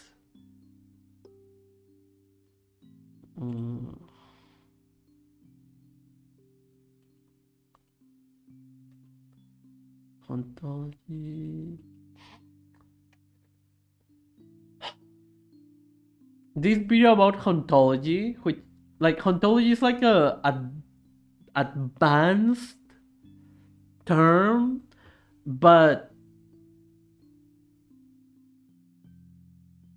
I don't know how to explain it. Just that video is good.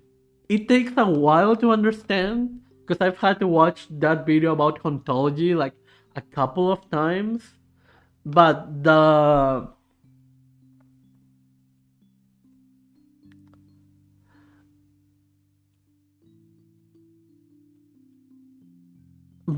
ontology is basically dialectics. And I know I might be making this more complicated, but once you watch the video and you understand the duplicitous juxtapositional relationship between things, you will understand dialectics. An easy way I first managed to grasp dialectics was thinking about how capitalism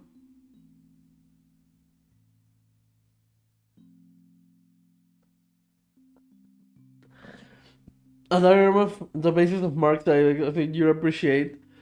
I've seen this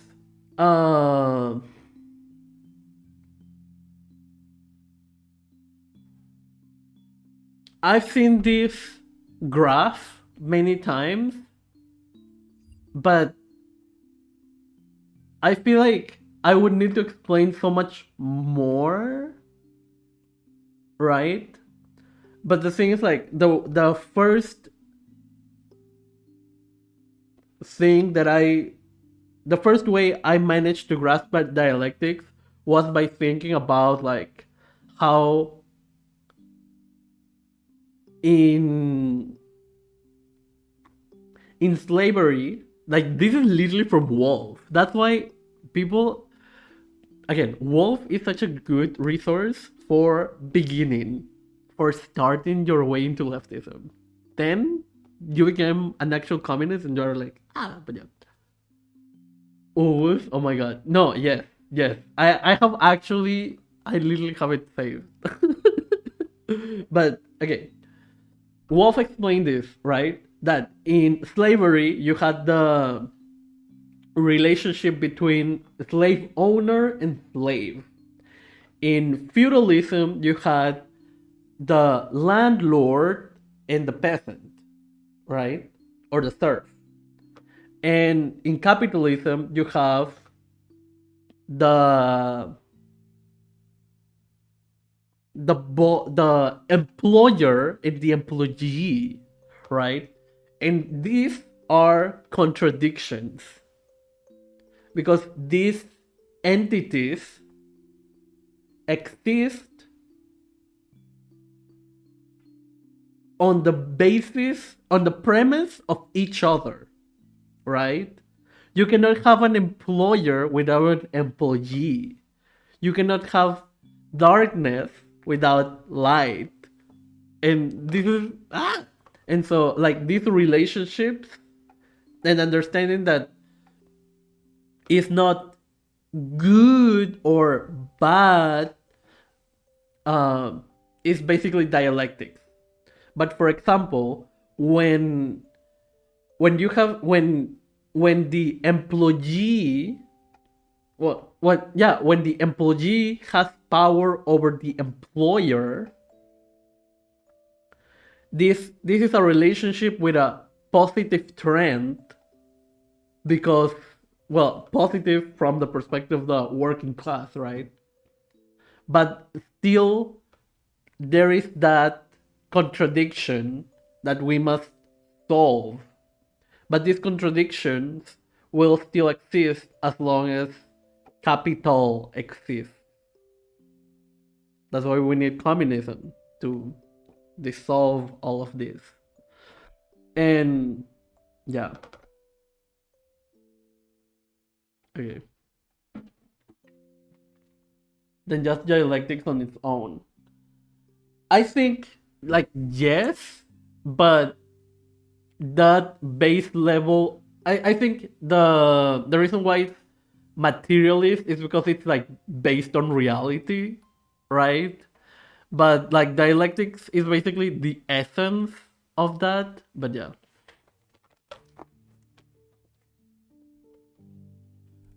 Phenomena that creates and phenomena destroys, good and bad in that sense.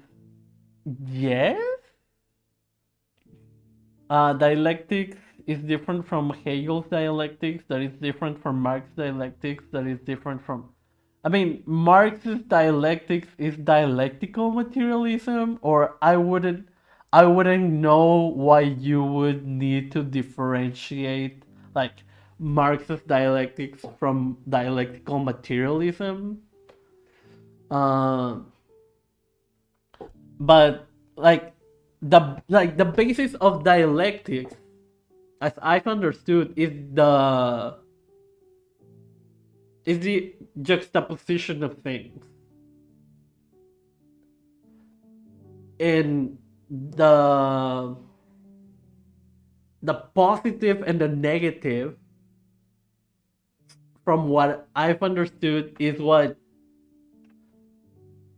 Marx added, right? Because like materially, some relationships will be positive for a certain group of people and will be negative for another group of people, right? And since we're talking about the reality of that, the real benefit is of the working class, then it's like anything that benefits the working class is positive, and therefore any other thing is negative. I think I'm getting ahead of myself. But yeah. No. I'm still learning.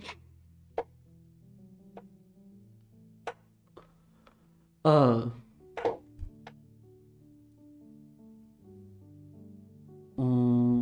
Wage labor, colonial hierarchies, private property are negative, but the capitalism are coming into being ashes of feudalism. These were advancements and therefore positive action. Okay.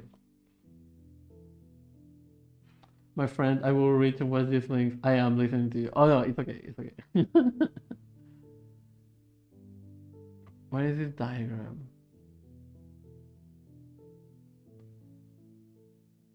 Critical value synthesis.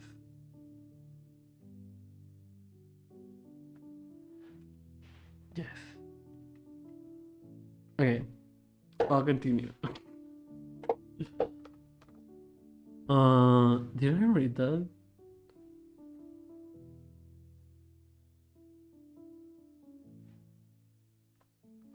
To proceed further, in the opinion of our anarchists, dialectical development is catastrophic development, by means of which first the past is utterly destroyed, and then the future is established quite separately. Cuvier's cataclysms were due to unknown causes, but Marx's and Engels's catastrophes were engendered by dialectics. Oh my god. DHA. In another place, the same author writes, Marxism rests on Darwinism and treats it uncritically.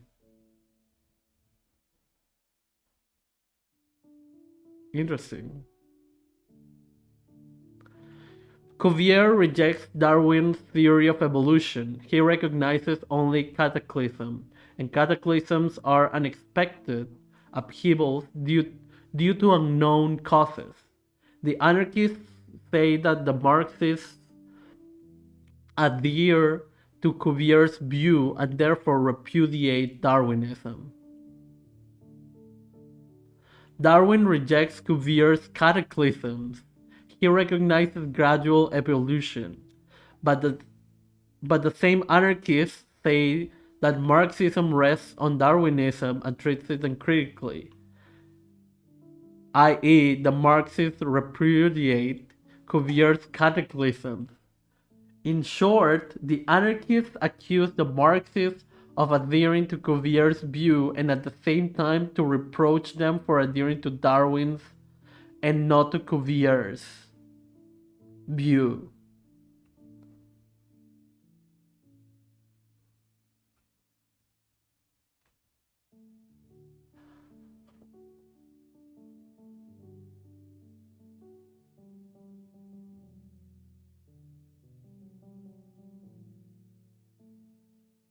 Put the money in the bag and I sold it. Okay, I'm going to go back.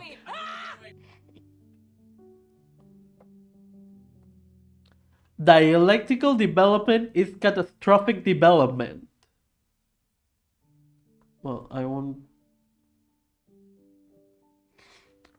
It's catastrophic development. The first the past is utterly destroyed and the future is established quite separately.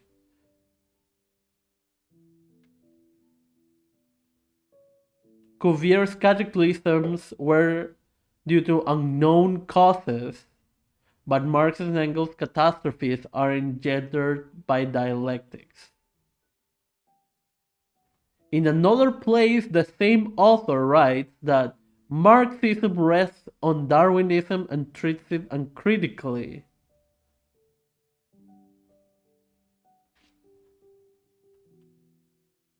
But didn't he later says that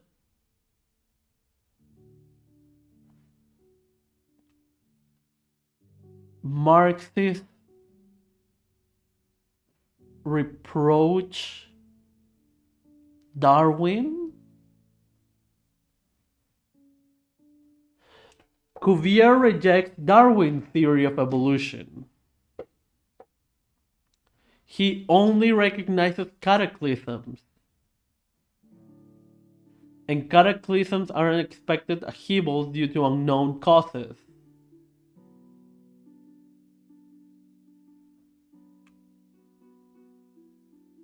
That is literally Cuvier.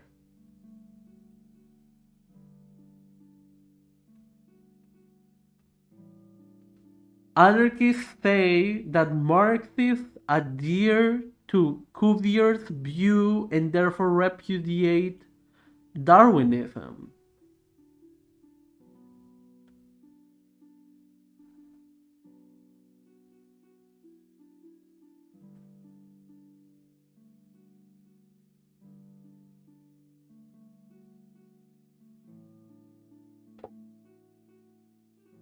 But he just said that Marxism rests on Darwinism.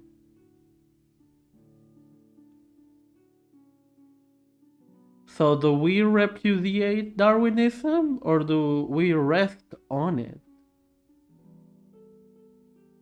Or is he assuming that people are different in ideology?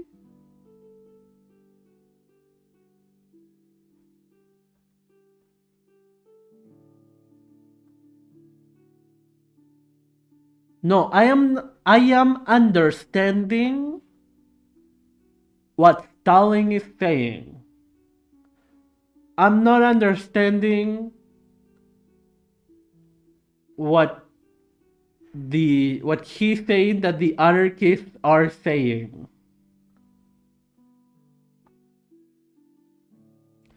So Cuvier has a metaphysical view on evolution. Darwin's a materialist. The anarchists in principle are with Cuvier, but will say Darwin was right, but they never study either of them. Interesting. That makes sense. Were all the cons streaming into each in defense of Trump? Yeah, it's almost like you can defend the indefensible.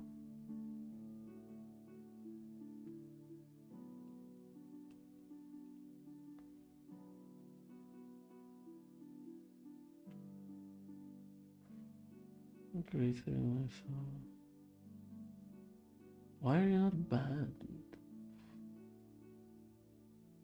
Okay. Why do you keep coming back? Here.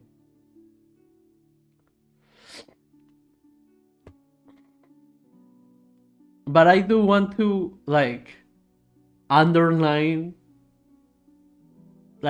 each part of this thread to so if I ever go back to this, I understand immediately what he's saying. Darwin rejects Cuvier.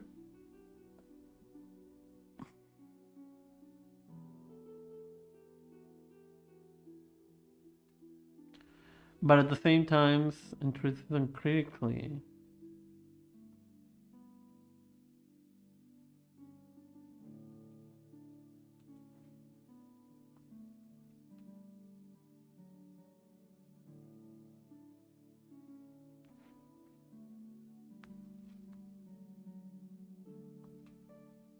Marxism rests on Darwinism.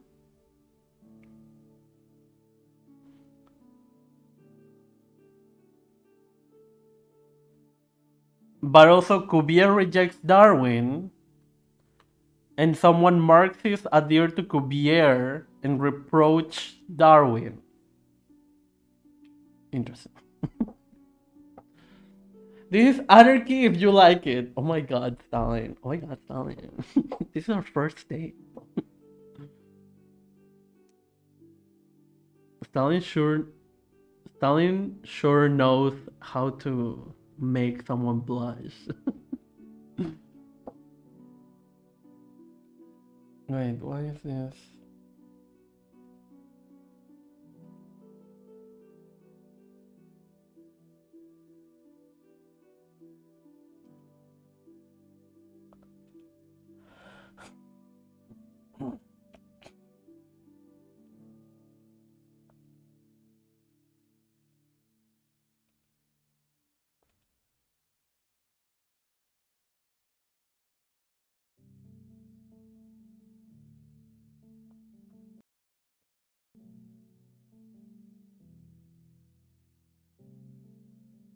Okay. Is there lag? Because I keep getting cause my OBS is saying that the frames are dropping, but at the same time, like last time it told me that, but the frames weren't dropping. So I just want to check if it looks fine or not. But yeah, okay. As the saying goes, the surgeon's widow flogged herself. Clearly, a small one. Okay. Forgot what. Which is right. Not consistent. Got it. SHG? Who is SHG? Why are they so complicated? Okay. Let us turn to the facts. Marx says. Main breakthrough was that every species is constantly changing, and that species that are here now were not always here and will not always be here. They like to call the anarchists who don't understand the driving forces of change because of previous mentioned bourgeoisie, invisible hands runs the world nonsense, reject Hegel's philosophy but champion him as a scientist because he wants to be a scientist. He wants to be a scientist. Interesting. Interesting. I find it very interesting when people talk about Darwin and they essentialize everything that he did. Oh, got it, March. I was like, who?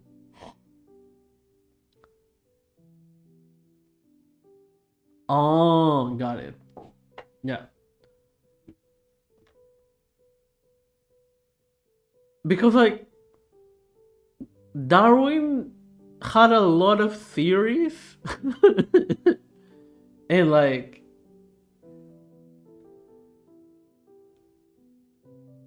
yeah, Tessa.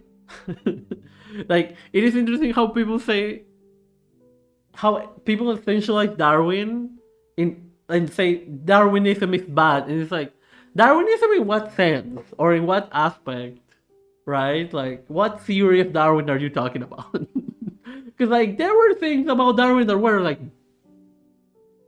pretty much straight up Nazi shit, and there were other things that Darwin did that were like, yeah, that based on that we use current science, so it's like not untrue, you know, like yeah. So yeah, yeah. Okay. Just like today's anarchists, we like Marx was a good philosopher, but Engels, Lenin were literally. Oh my god! Like you just don't read a parrot whatever your friends say. Yeah. At a certain stage of their development, the material productive forces of society come in conflict with the existing relations of production. Or, Sorry, that was what a real is soap but a box. legal Why did I expression say for the sorry? same thing? Anton, oh my god. Encom Psycom just subscribed. I got one thing right, subbing you, come right. Thank you, Amcom. Welcome. We are reading Stalin, talking shit about anarchies. So yeah. Hi, I love your friend. But yeah. We're just reading and saying that everything he's saying is right. But you are different. You're one of the good ones. You're one of the good anarchists. So we're even. Oh my god. Stalin did nothing wrong. Okay. One of the good anarchists. Yeah. Look, you know, there are bad apples everywhere, except the cops. They are all bad apples. Ignore the caption. Oh my god. Ignore the title. Yeah. Uh, writing stuff. Yeah. I was fucking with him. It's all good. Yeah. Oh, I wish I was fucking with him also. Okay. At a certain stage of their development, the material productive forces of society come in conflict with the existing relations of production, or what is but a legal expression for the same thing with the property relations. Oh my god, we stand legality. No, we don't. I mean, eh. Then begins an epoch of social revolution. But no social order ever perishes before all the productive forces for which there is room in it have developed. Interesting. Go over Engels and authority again. Okay, I will rip that shit apart. Do you have the bod of you going through on authority? Because I am interested in witnessing a proper critique of an authority that makes sense. Because we once tried to do that on stream, and all we read and watched was just people screaming. People screaming random things that didn't make sense and weren't actually counter arguments to what Engels was saying. But yeah, we can do it. Ooh, oh, that would be nice. I will make you a Marxist. If this thesis of Marx applied to the modern social life, we shall find that between the present day productive forces, which are social in character, and the form of appropriation of the product, which is private in character, there is a fundamental conflict which must culminate in the socialist revolution. Interesting. Interesting. Marx had some cool ideas, but I don't know if I'll ever be a personist. It just reeks too much of great man theory, in my opinion. I mean, that's just. I mean, I can just be a scientific socialist, you know. A correct communist. A correct communist. Okay, I'll stop. But yeah.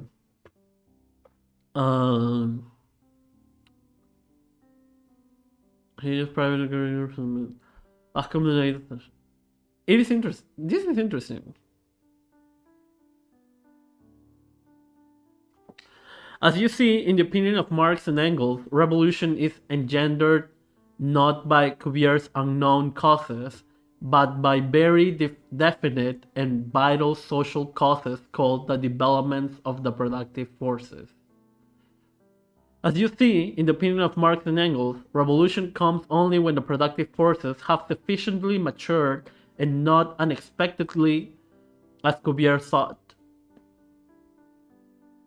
This is interesting because this is literally what China is doing. Like, China has quite literally been trying to mature the productive forces enough to get to socialism. Interesting. He was doing a great man theory for liking Lenin a lot. I mean, I don't think he has a response though.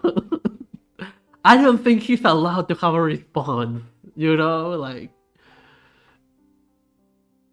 my guy literally put Lenin in a plaza. Put Lenin's body in a plaza. You know, like, yeah, he was a little he likes Stalin a little too much, you know? And not in the gay sense. Even though, who knows? But yeah. Clearly, there is nothing in common between Cuvier's cataclysm and Marx's dialectical method. On the other hand, Darwinism repudiates not only Cuvier's cataclysm, but also dialectically understood development, which includes revolution. Whereas, from the standpoint of the dialectical method, evolution and revolution, quantitative and qualitative changes, are two essential forms of the same motion. Every time someone says motion, I come a little because I think of Mao. I think of Mao's on contradiction, to be specific. So yeah. Obviously, it is also wrong to assert that Marxism treats Darwinism uncritically. It turns out, therefore, that nobody is wrong in both cases, in number 6 as well as in number 8. Lastly, the anarchist tells us reproachfully that dialectics provides no possibility of getting or jumping out of oneself or of jumping over oneself. Now, that is downright truth. Monsieur, that is Monsieur Anarchist. Dialectics provides no possibility of getting or jumping out of oneself or of jumping over oneself. Yes, that is true, and there is nothing wrong with that. Here you are absolutely right, my dear sirs. Oh my god. The dialectical method does not, indeed, provide such a possibility. But why not? Because jumping out of oneself or jumping over oneself is an exercise for wild goals. While the dialectical method was created for human beings. Wow. Stalin literally just went there. That is the secret. Honestly, I don't really. I kind of have to disavow this quote from Stalin because that is speciesist, and I'm a vegan, and so this discrimination between goats and humans is like honestly not that progressive.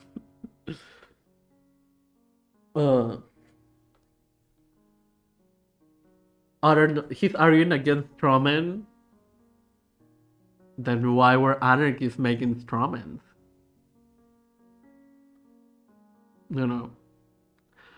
Maybe you should be asking that instead of saying why Stalin dared to engage with the nonsense that anarchists were saying in the first place. Also, it's not like Stalin literally like responded to that at the beginning of the book by saying why he's responding to this, you know, but yeah. Heard of that person? I've never read any other anarchists decry dialectics with such dismissal. I don't know. I see anarchists decry Engels and Lenin every day, even though they had the exact same ideology as Marx, you know? So yeah. Also, how can you say that decry dialectics with such dismissal when you were literally decrying on authority? A great display of the usage of the dialectical method on authority. Okay, I'm going to shut up. I'm sorry. But also true, like, hello? Was not dialectic, it similarly strawmans the anarchist position. Okay, to be fair, what's the anarchist position? You know?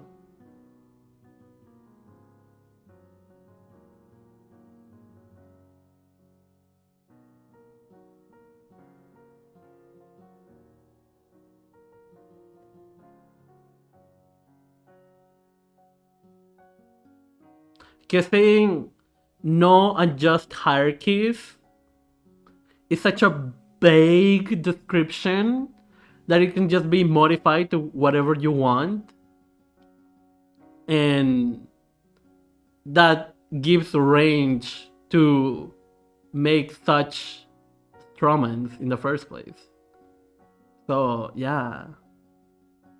And even then, like, what anarchists should Stalin be talking about? What type of anarchist, right? Because last time, like, when I was reading the critiques on authority, there were quotes from Kropotkin and I think Bakunin also. And then all of a sudden, there were some people in chat saying that, oh, these people are not real anarchists. Those are reactionaries. And it's like, okay, so like, what anarchists do people have to quote to be quoting the true anarchists, right?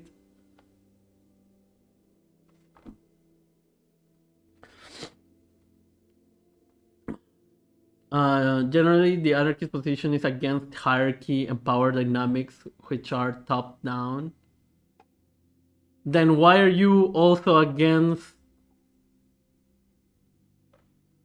power dynamics that are down top? You know? Or bottom top? Okay. Nobody is a Georgian newspaper which is quoting. This is 905. Down top. I don't know. Bottom up. I don't know. English. Don't blame me. Yeah. Are you imposing a grammatical hierarchy onto me, Ancom? Wow. How dare you? I'm sorry. Such in general are the anarchists' views on dialectical methods. Clearly, the anarchists fail to understand the dialectical methods of Marx and Engels. They have conjured up their own dialectics, and it is against this dialectics that they are fighting so ruthlessly. All we can do is laugh as we gaze at this spectacle. For one, cannot help laughing when one sees a man fighting his own imagination, smashing his own inventions, while at the same time heatedly asserting that he is smashing his opponents. Interesting.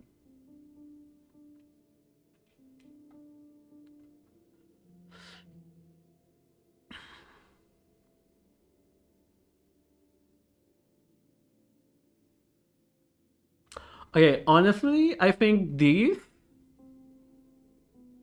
I could have done without. This is just Stalin. I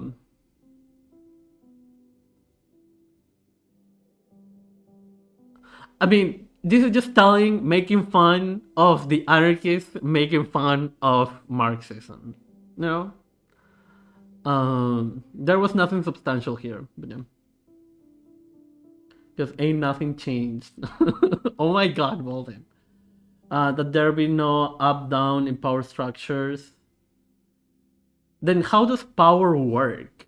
You know, because how can a structure be like bottom up? How can a power structure be bottom up? You know, like there's still someone in power. But I'd rather an even horizontal. And what does horizontal structure mean? Because even in the way I have been explained horizontal structures, there's still hierarchies and there's still power dynamics going on. And it's just nothing but a structure that rotates. Someone in power. There has to be someone in power. There's always someone or something in power.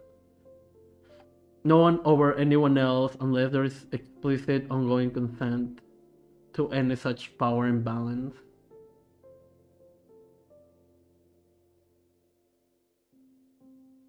I disagree that power consolidates naturally. Why?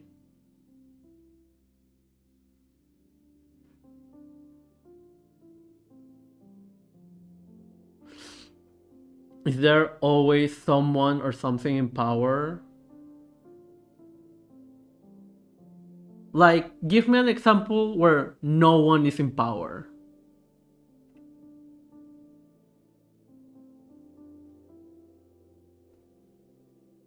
Where no one or nothing ever is in power. That happens in our current reality.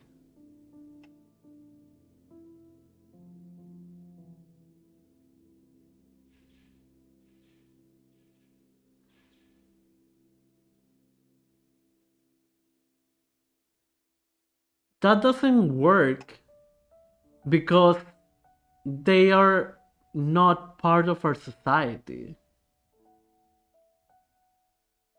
Like, unless you find a way to snap your fingers and create that society all of a sudden, there is no material way to progress over to a type of society like that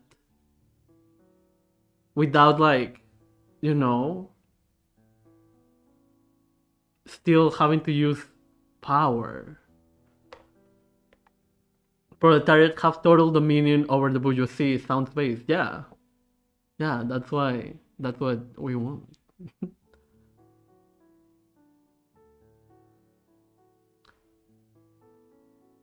I read why use the word hierarchy and not oppression or something meaningful. Damn, Bolin just going there. Because capitalism exists, endless growth necessitates a consolidation either to grow itself endlessly. Similarly, defending against it requires a similar structure that uses power to defend itself. That consolidation, from that consolidation, this is where you get spheres of influence, etc. In the anarchist philosophy, oppression cannot exist without hierarchy. Can hierarchy exist without oppression? And why? And if hierarchy can exist without oppression, why can't hierarchies exist? What's the inherent problem with hierarchy? You know? Because, like, the main reason why I still don't understand an inherent problem with hierarchy is, like, because I think of, like, work groups, right? And I've been the leader of many of my work groups, right? And it's like, there's a hierarchy there. I, in theory, have the power, but no one is, like, complaining, and that's just organizing things better, you know? I still have, in theory, power, and there's a hierarchy, but no one is complaining, you know?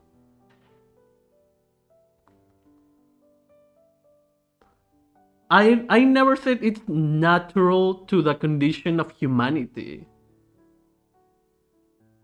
I said that currently, given our own realities, that is the nature of what things are. Like, I don't know how to explain it, you know, like I'm literally a communist. I literally want to get rid of that, but I still acknowledge that. Oh, okay. Okay, we can't find a structure without hierarchy today in any meaningful way because that ideology has taken over the world. Yeah. But I disagree. It's natural to the condition of humanity. We can find historical examples where such horizontal structures existed. Can you define horizontal structure? What is that? What does that mean? The main problem with hierarchy is lack of consent. But if it's a consensual hierarchy, then there's no problem with, like, is hierarchy inherently unconsensual?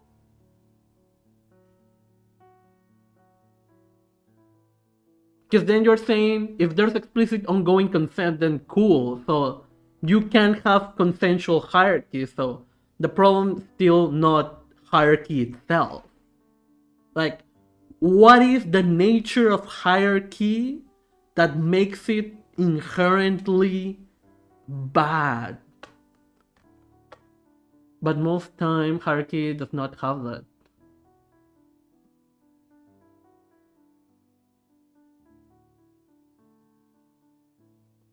If top-down means that those who are higher up have power over those who are below them, the horizontal means no one has any more or less power than anyone else.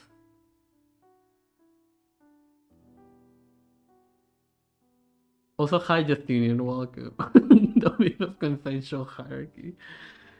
I am so confused.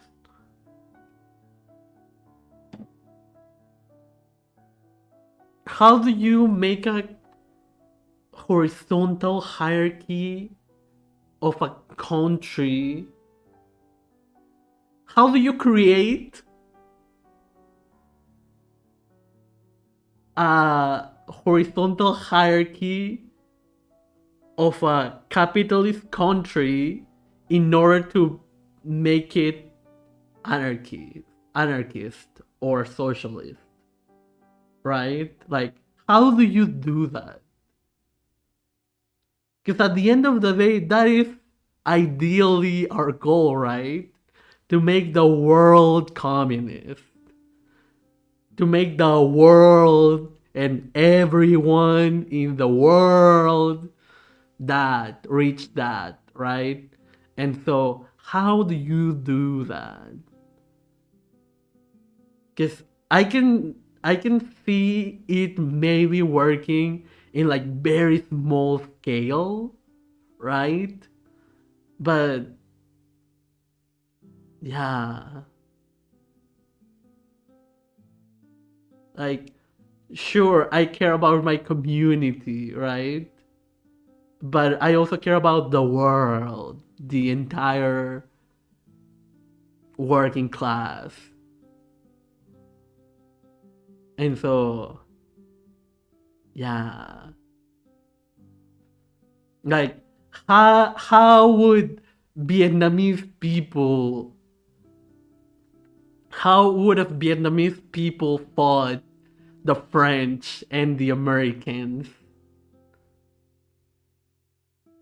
horizontally structured? You know, like they needed a captain, a military captain, you know? How do you even organize a military horizontally? Are they just all like running around? How do they prepare? Are they just all speaking at the same time? Are they like timing the amount of speaking that they have? So we have to find ways to break free from that hierarchy. Thus, a community to break free from that bondage, they need to build sovereignty of food, housing, healthcare, and then work with the other communities to create larger and larger collectives, each contributing to their own way to fight. How does that fight capitalism? Right?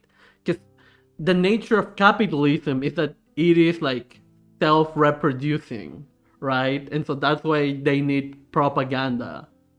And so how can you even guarantee that you will be able to work with other communities, especially when the other communities have been massively like brainwashed, right?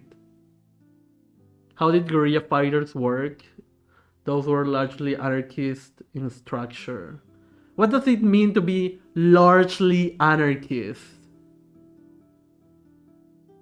So they were not completely anarchist in structure?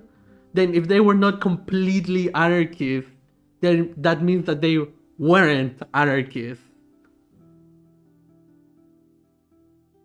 Or what's the thing that somehow is not anarchist but still like, you know, makes them count as largely anarchist? Like, what does it mean?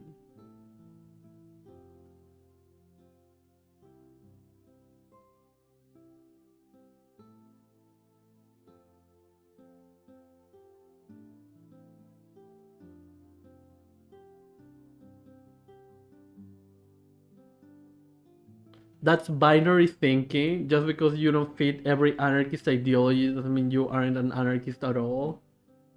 Yeah, but under that definition, everyone can be an anarchist, and if everyone's an anarchist, then nothing is anarchist. You know? Like, what is anarchism then? Like, you know. Like, it always goes like the same. Like for example, a couple of months ago, someone told me that Mao was an anarchist, and I was like, I mean, I guess sure under that particular definition, but if he was a Marxist,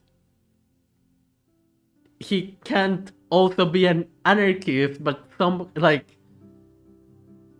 I don't get the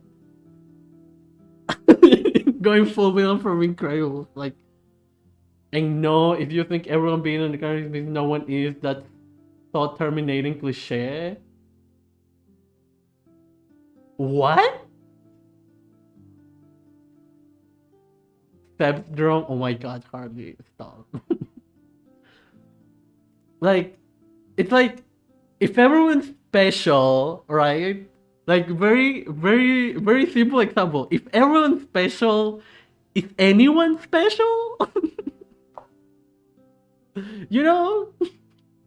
It's like, if your favorite teacher calls you special, you feel special. And then you realize, oh, he's calling everyone special. Then I don't have anything special, do I? Right? So, I'm an anarchist. Stalin was an anarchist. Stalin is so anarchist that he wrote entire books criticizing anarchism, you know? Like, you know, like, it gets to a point where, like, okay, like, what are we even talking about? You know? If you think guerrillas didn't almost unanimously have very strict protocols with ranks and levels and are saying they're anarchists, I don't know what to say. Like, guerrilla leaders have written books detailing their strategies. Yeah, but you see, Bolden, everyone, like, there weren't guerrilla leaders. Everyone in the guerrilla group was holding the pen at the same time. And they were all writing together the strategies because they were all thinking the same thing. Like I don't know, you know, like what like to what point, like what is even reality, you know? Special, that everyone is special. There are multiple ways to be special and each can be unique. That's not the point of the example. Like, yeah, technically, but that's not the point.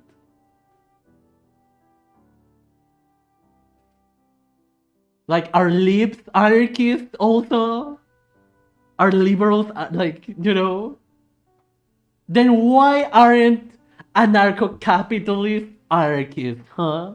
Why does every time that people say anarcho-capitalism, leftist anarchists are like, they are not real anarchists? Why? They don't want the hierarchies that they don't want. I know I'm getting pedantic, but at the same time, it's like, I'm trying to find the logic in anarchism, and I just don't find it. I just can't find it. And I'm like, ah! Power means that you can talk about ideal world where horizontal hierarchies will eliminate all oppression, but in the meantime, you can't do anything to achieve that vision for the masses, and the masses would rather not get trampled on and killed while claiming they're sticking to the right way of thinking. Everyone can be an anarchist. I simply meant everyone can become an anarchist. Not that everyone is an anarchist right now. Yeah, but that's not what I said then.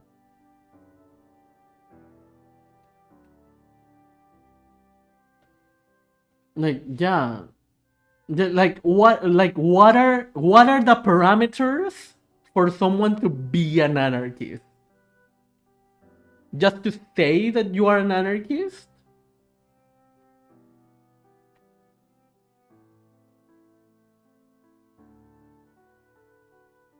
You know, because I don't know.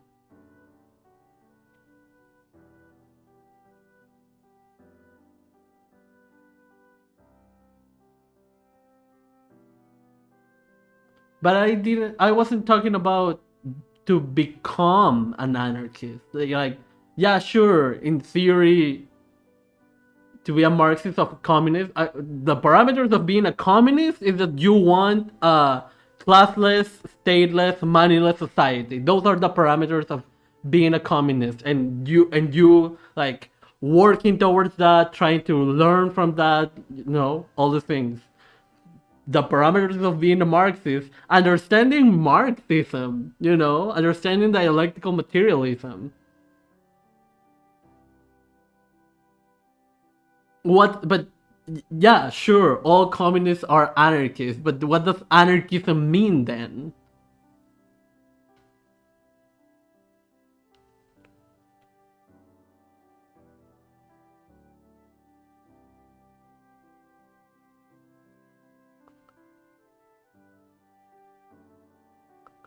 But like for example, I said parameters for Marxism, and Bolin said his personal parameters, but even if he's saying his personal parameters, both parameters that we have said are compatible, if not exactly the same, just said in different words. Like, you see that consistency there? There's still like an ideological framework and an ideological consistency. Like, if I will have some anarchist quote Kropotkin and others tell me that everything Kropotkin wrote was wrong, then who should I believe or hear? You know? Society in which there are no hierarchies, where all people live equally and being cared for through mutual aid and solidarity. And yet, why are you criticizing Stalin? Right? Like, he wanted all of that.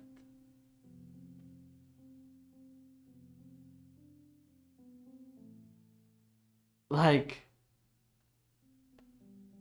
are we criticizing Stalin because he didn't do that? Because he didn't achieve communism? Because that's just immaterialistic.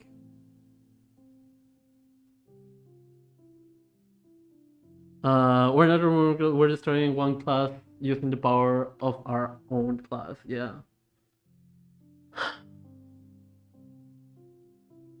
Hey Jay, welcome. Because what I've seen of Stalin seemed to indicate that he was not working towards those ideas. What have you seen of Stalin? Not because he didn't achieve them, but because I didn't see an effort to create those conditions at all. Well, I will show you that he actually really worked to achieve those conditions, because this is literally my favorite thing that Stalin did in power, which is called the Constitution of 36,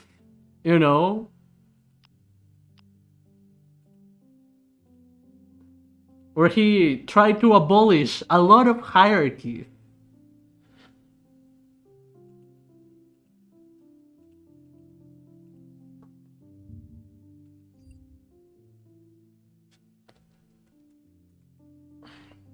Women in the USSR are accorded equal rights with men in all spheres of economic, state, cultural, societal, social, and political life. The possibility of exercising these rights is ensured to women by granting them an equal right with men to work, payment for work, rest and leisure, social insurance and education, and by state protection of the interest of mother and child, pre-maternity and maternity leave with full pay, and provision of a wide network of maternity homes, nurseries, and kindergartens. if that is not trying to diminish the gendered hierarchy, I don't know what it is. Because no one else in the fucking world by then, in that current time, has done that. You know? Equality of rights of citizens of the USSR, irrespective of their nationality or race, in all spheres of economic, state, cultural, social, and political life, is an indefeasible law.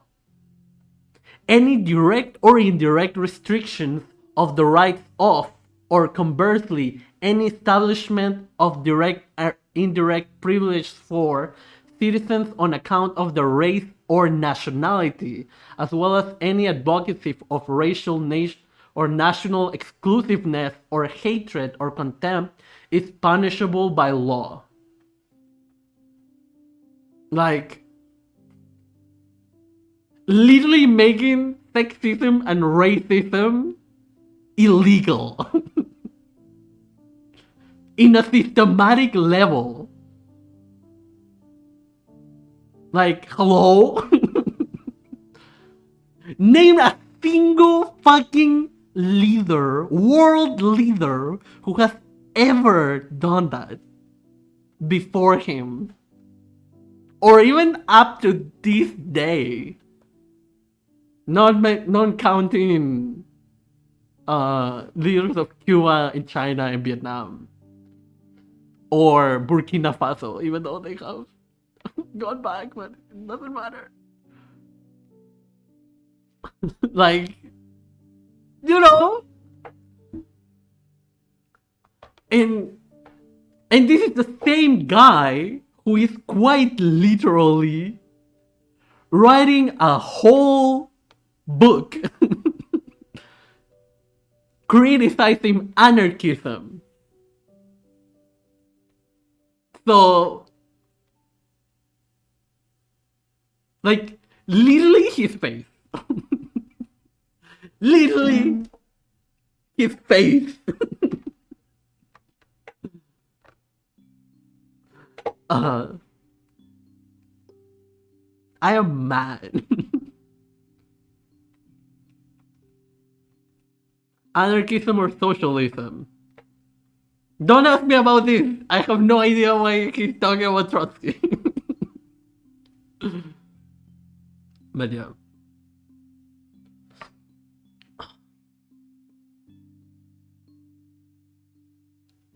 We're only in the first we are only in the first.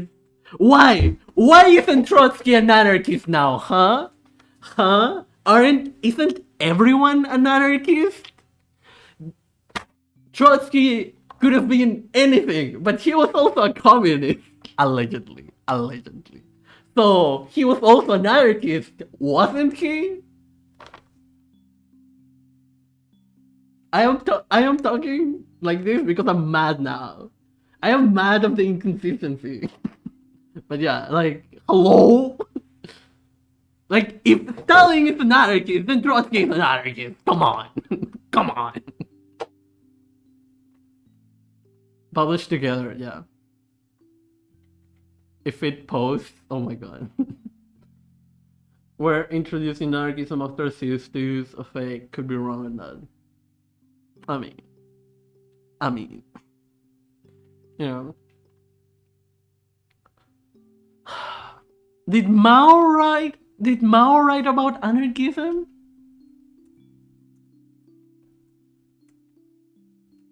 Where's a good Mao quote?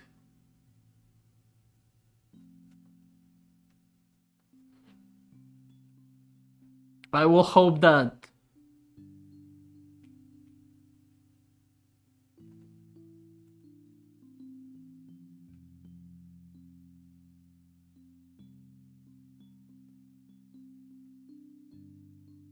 Monolith, I don't know. There are no quotes. There are no easily accessible Mao quotes about anarchy. That's all I'm going to say.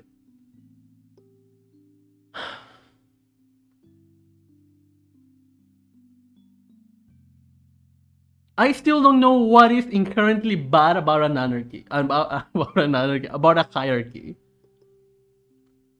What's an anarchist? You say that every communist is an anarchist. So if Stalin was a communist, he was also an anarchist, right?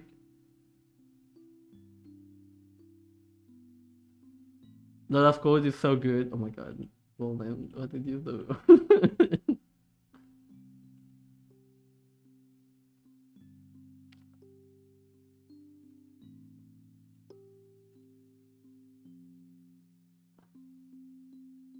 Oh my god, Jay, are you still here? I just saw the quote that you sent me on the. Okay. This is the quote that Bolden sent. Wait.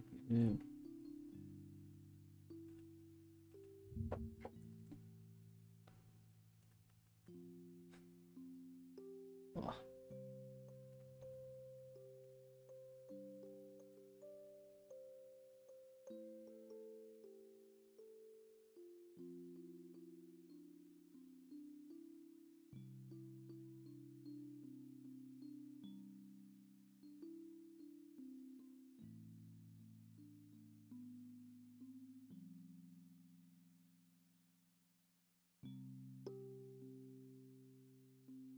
Wait. The task to which I have devoted my life is the elevation of a different class, the working class. The task is not the consolidation of some national state, but a socialist state, and that means an international state.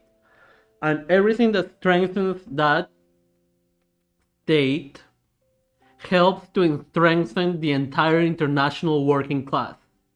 If every step I take in my endeavor to elevate the working class and strengthen the socialist state of this class were not directed towards strengthening and improving the position of the working class, I should consider my life purposeless.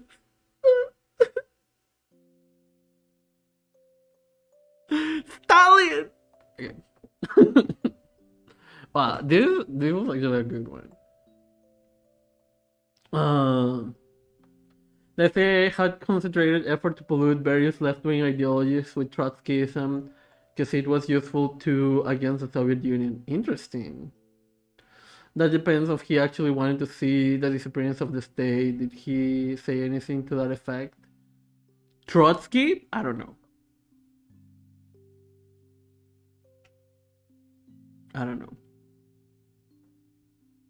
But Stalin, given the fact that he was a Marxist, even better, a Marxist-Leninist, he did want to see the state wither away. But yeah. Like a terrible writer, oh my god. He is a bit, okay, to be fair, even though he might seem a bit redundant, I think that happens just because of the translation from Russian to English. Because in Russian, you tend to, like,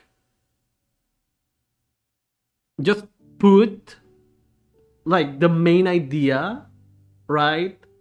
And so probably when translating it into English, to actually make sense of the sentences that they were writing or saying, they probably had to repeat the same thing in order to make sense in English at the time of translation. But yeah. So that might probably be, or Stalin was just poor and he didn't know how to write. You know, Stalin wrote this in our private revolution, especially before Kronstadt.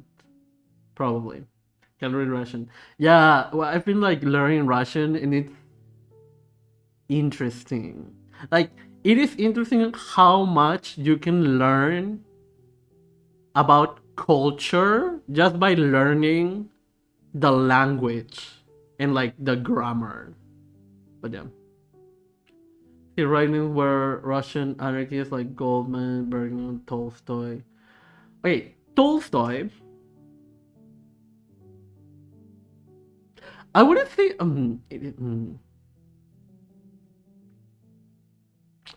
I guess he was an anarchist.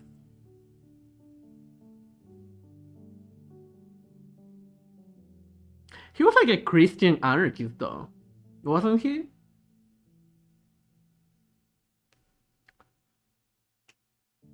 Also, they were like pre-Soviet, but I don't know. They were better because he was older, wiser, and more experienced. Not relevant. Fair. I was like, also it's like super. It's like Tsarist Russia. At least not post USSR writings. I know that there were Soviet anarchists. Like there were anarchist agrupations during the, at least during the governance of Lenin and Stalin. I don't know much about like other leftist agrupations after Khrushchev, just because I don't know much about Khrushchev in the social or outside the own structure political spheres.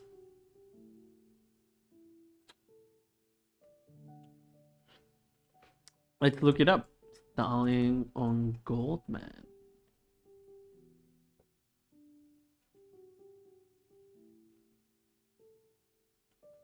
Oh my god.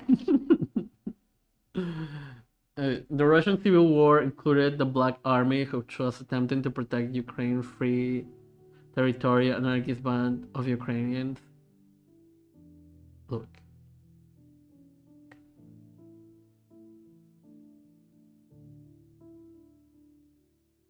Don't get me started with the Black Army. I don't know.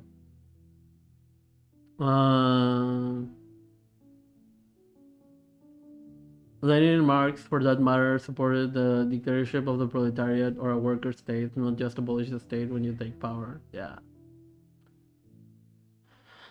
Building a state rather than try. He's trying to work to build a worker state, because that's what you have to do when you have a capitalist state.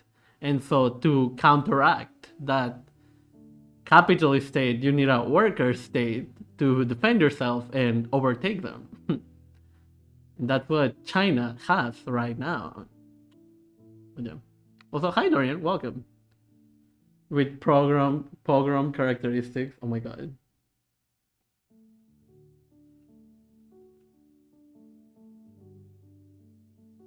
I'm not going to get into Black Army stuff because I just have heard stuff, and that's it. You know, like nothing that I can like verify. I mean, yeah, you know, a capitalist state wouldn't be redacting their billionaires and cracking down on them and their businesses. A capitalist state wouldn't be trying to work against the education system that has been privatized and is giving so much mental health problems to their new generations, and that's why she's working so hard to eliminate that. Well, obviously not she personally, like the entire CPC, but yeah. There's a good interview of Breakthrough News with Think Chak about China, and I always go back to this because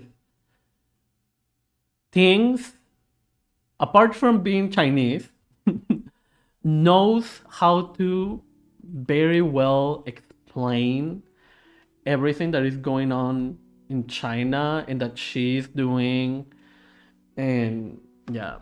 Another good read on China, if you like reading, is The War on China by Isaac Novak. And I like to always go back to that. There is a specific portion of this text that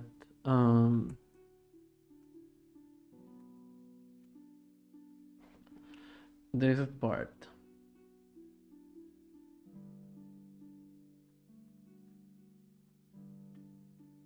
These bullet points. Here's a brief glimpse of some of the achievements that of this socialist market economy. Life expectancy has soared from 43.7 years in 1960 to 76.7 in 2018. Meanwhile, the life expectancy in the US is quite literally declining, especially with COVID-19. Extreme poverty has been virtually eliminated since 1990, with the $1.90 a day headcount falling from 66.2% in 1990 to 0.5% in 2016, and the $3.2 a day headcount falling from 47% to 1%. Other measures of poverty are on the steep decline. I love the fact that, for example, Xi Jinping earns 11,000 yuan a month, and the average income, the average wage for a worker in Beijing is 6,000 a month. Like, the wage, the money earned by the most politically powerful person in China is just barely double of the average wage of the capital. But yeah, doesn't live like a king. I mean, every head state lives like that, I guess. But even then, like, that's his wage. What he does in his personal life, I don't know. I just know he spends like I literally get I literally get almost daily pictures of Xi in Telegram of him like visiting other countries or different parts of China. But yeah. I got up, but it was good talking to you. If you want to go over an authority or even talk about anarchism and socialism with me, oh my god, yes, Ancom. I would love to talk about on authority. Yes. I'm sorry if I will scream. But yeah. Take care. Bye. Also, follow the Anarchist Laboratory. Anarchist Laboratory. Yeah. Trump also took no salary as president. Oh my god. Yeah, and the variable maximum stage to US Congress is like 400. Oh my fucking god.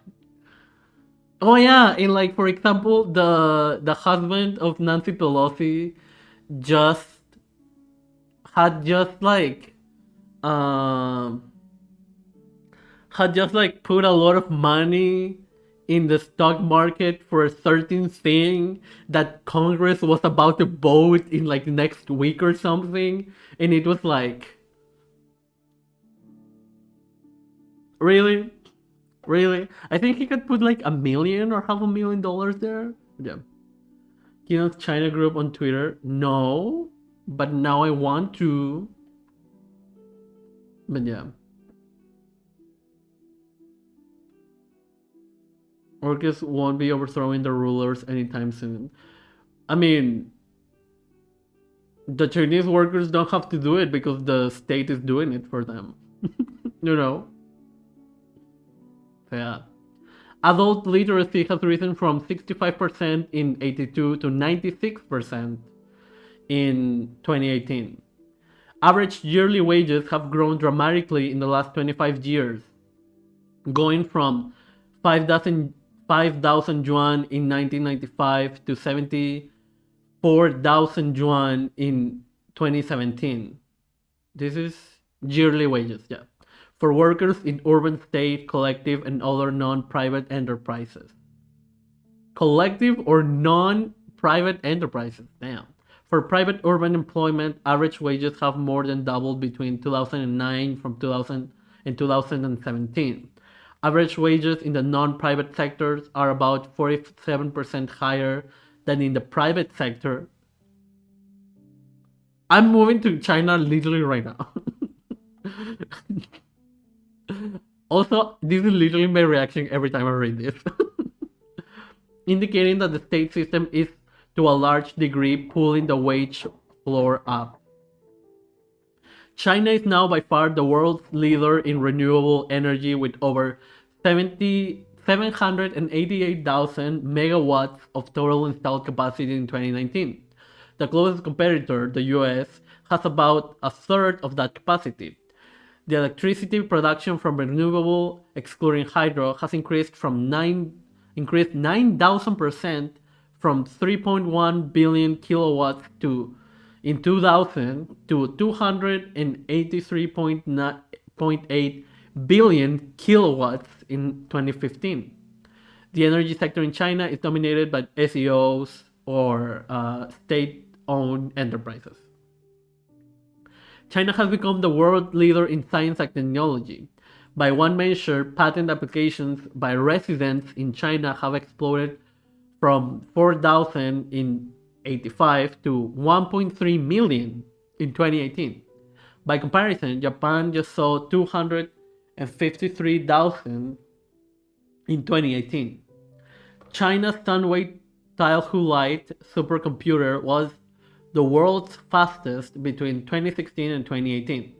China is expected to outpace the USA in STEM training nearly 5 times as many people between 2015 and 2030.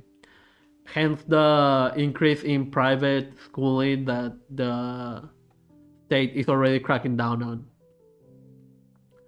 Gains in science and technology have translated into major military and defense achievements. In 2014, China became one of the first countries to successfully test a hypersonic glide vehicle, the DFCF. This is a crucial advancement that, combined with other advanced missile technology, could severely limit US naval options in China's territory, which, by the way, US military bases around China. Which, by the way, when you are surrounded by over 100 military bases of the US, maybe you might want to get some defense, just saying. Ha ha ha ha ha ha ha ha ha.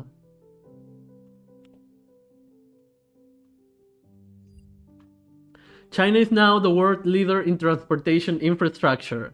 As of 2018, China had 17,000 miles of high-speed rail, or over 60% of the world's total. Chinese SEOs are world leaders in their industries.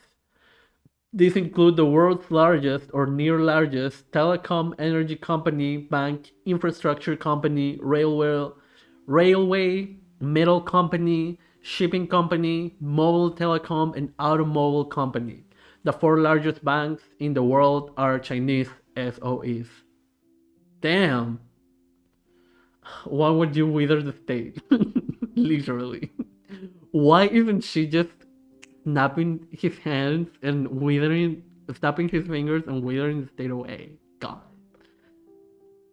It's almost like there's a hegemonic system controlling the entire world that he wants to avoid it literally destroying China or something,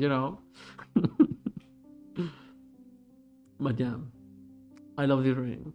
And even then, this is pretty outdated because this is from 2020. But yeah. And I think Things has given another interview. Well, this is not as old because this is from 2021, from November 2021, but I think she has been back in, yeah. She talked with breakthrough news on the what was that thing that the other countries organized?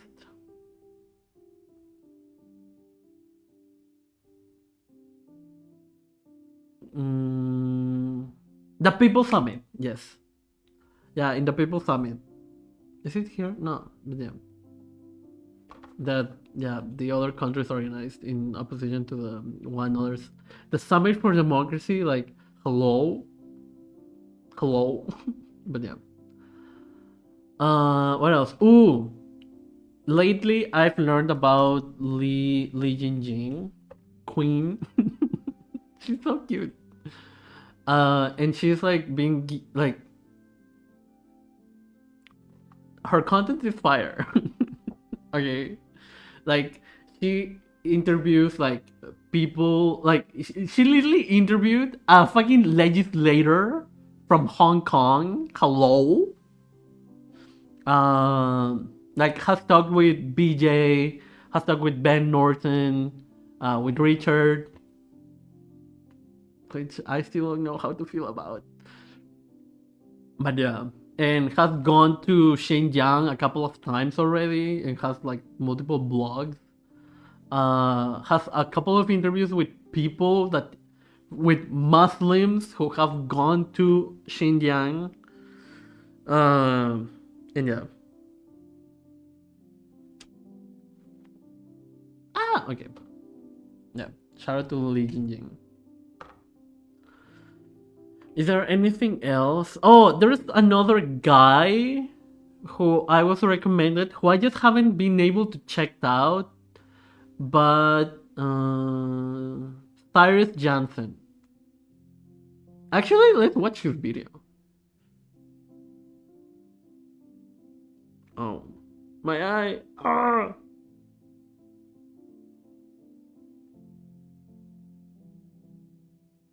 Okay.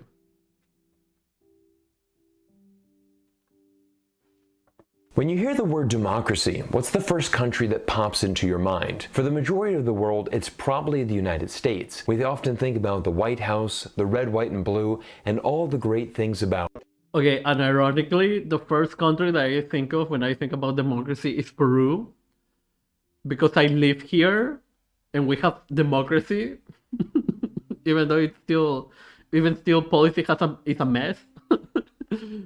Then I think of the US because they don't have democracy, and then I think of Cuba. So yeah. Thankies are worth. Wow. Wow, you're so original. I've never heard that before. Wow.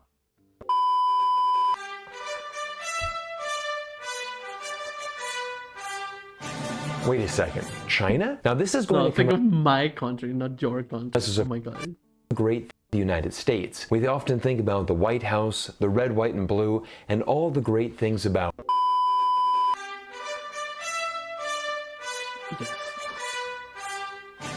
Wait a second, China? Now this is going to come as a surprise to many people, but there's a new study from Denmark and the Alliance of Democracies that reveals China just might be a more democratic nation than even the United States. Just like China is like way more democratic than the US by a lot.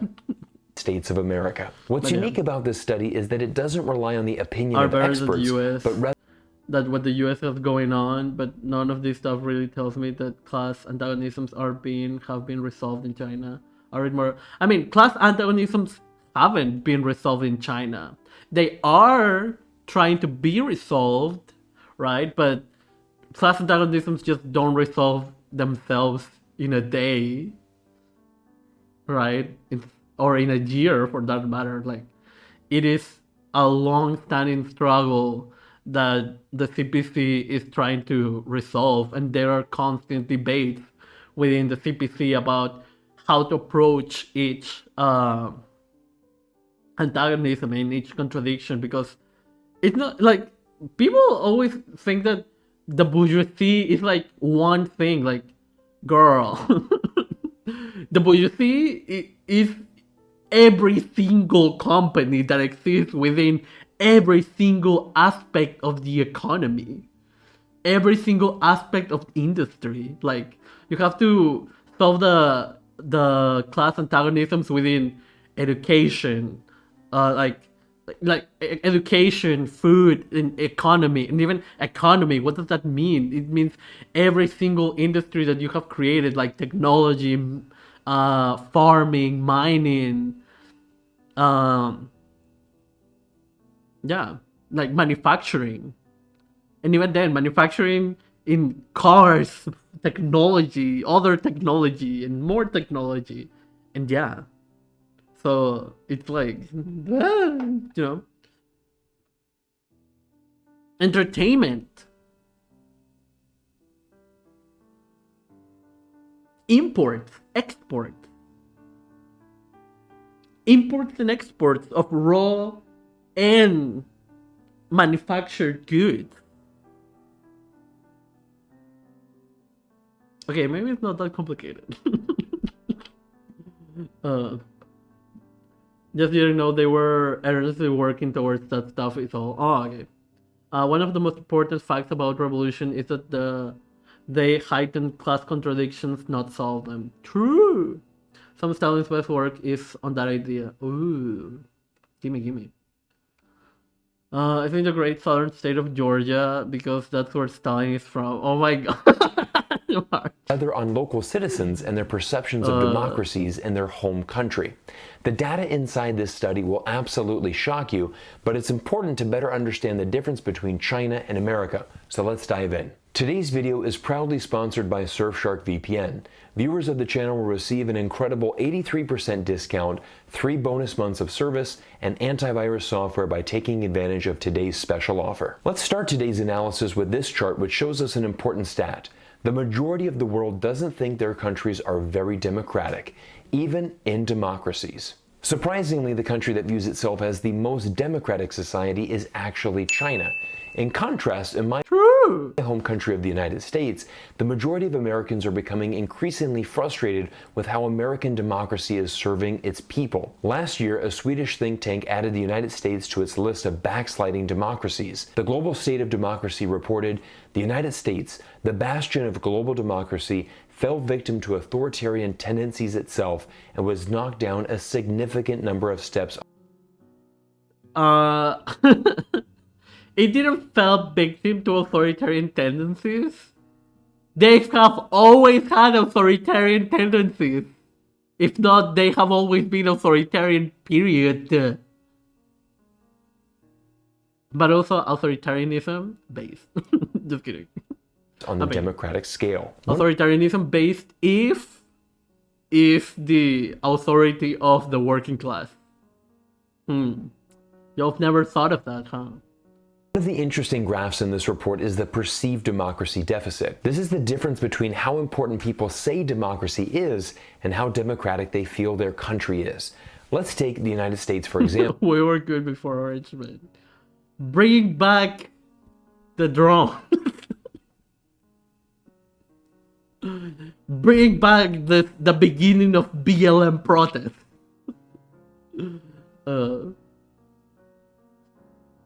Bring back when the president begrudgingly and after being like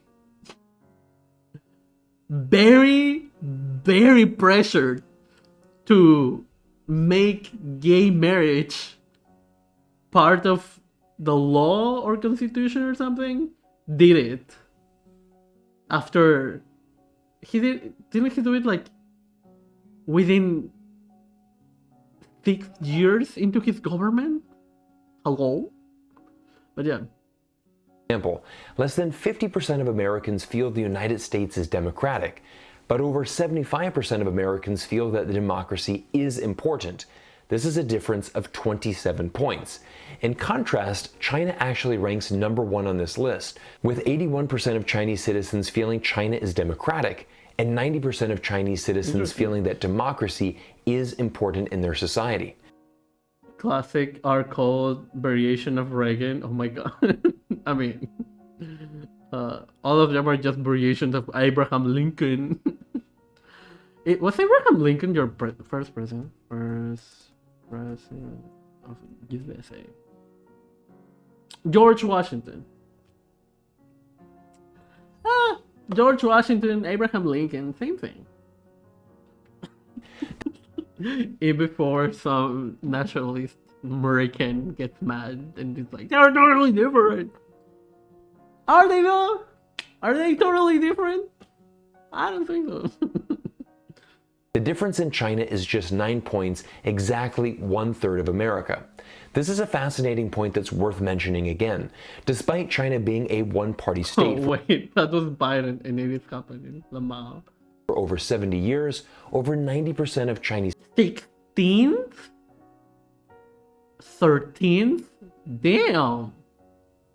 Wait, what did Lincoln do? What did Abraham Lincoln do?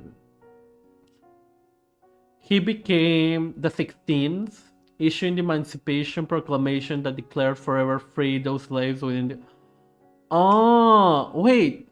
So, when was George Washington? So, you had a democracy from 1789 to 1863 with slavery. You had an almost century of democracy with overt slavery. Got it. Oh my god, Bastion of Freedom! Oh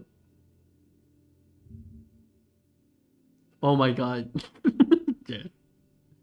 Dixiecrat Reagan, reality TV Reagan, true, cool black Reagan. I'm dead. Country Reagan, neoliberal Reagan, unlikable Reagan.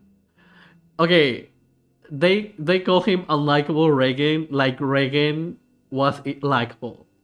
Or like okay, probably Obama is the only likable figure, you know?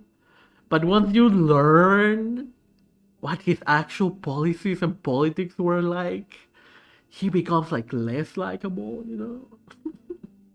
But yeah.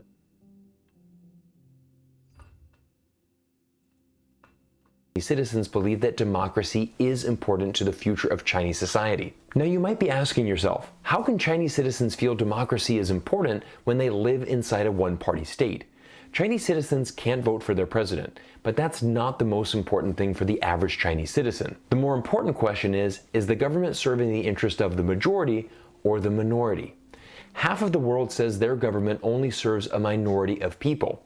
However, the two countries that rank the highest are China and Vietnam. Chinese citizens can directly see... Wait, why is Cuba there? Interesting. Let's not ask Cuba. Countries that rank the highest are China and Vietnam. Chinese citizens can directly see the tangible results of many decades of poverty alleviation, as China transformed itself from one of the world's poorest countries in the 1970s to now one of the richest. The average Chinese citizen will agree that China's government is serving the majority of its citizens. But what about equality? If you don't love George Washington, you don't love the American... Oh my god. Every citizen have the same opportunities Also, I completely see Haas saying that. and freedoms. The survey indicates that 42% of Americans feel they live in a country that does not have equal rights for their citizens. That score places the United States among the top 5 free democracies in the world, with citizens who are unhappy about equality in their country. In contrast... Okay. So, in this channel, we talk about media, right? Right?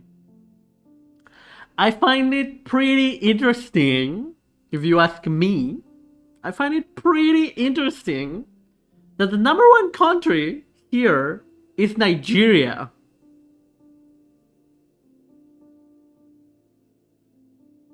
And you might be, what does Nigeria have to do with media, Seb?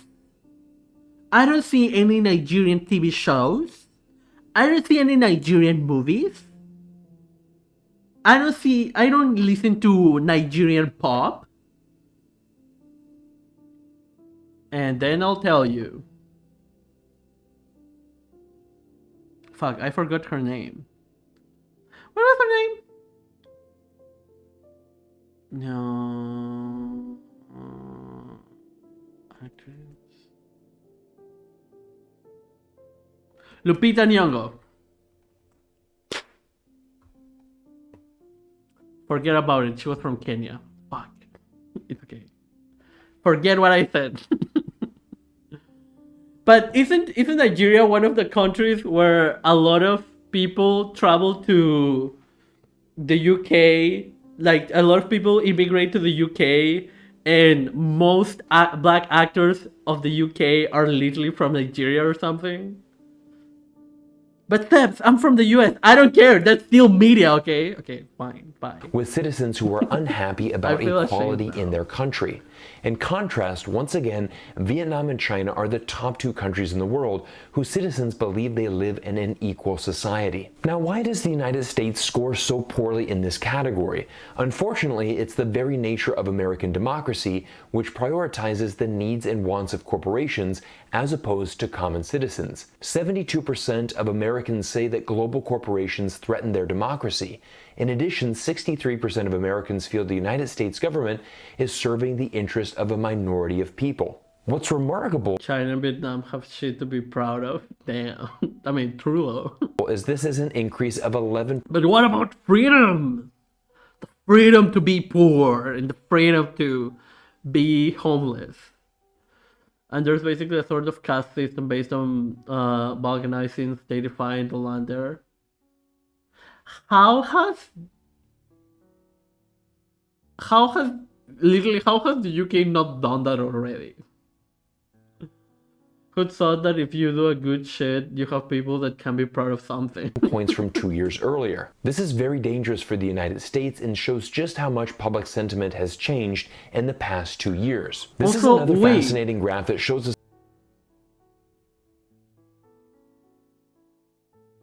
Does Nigeria literally have the population of the US?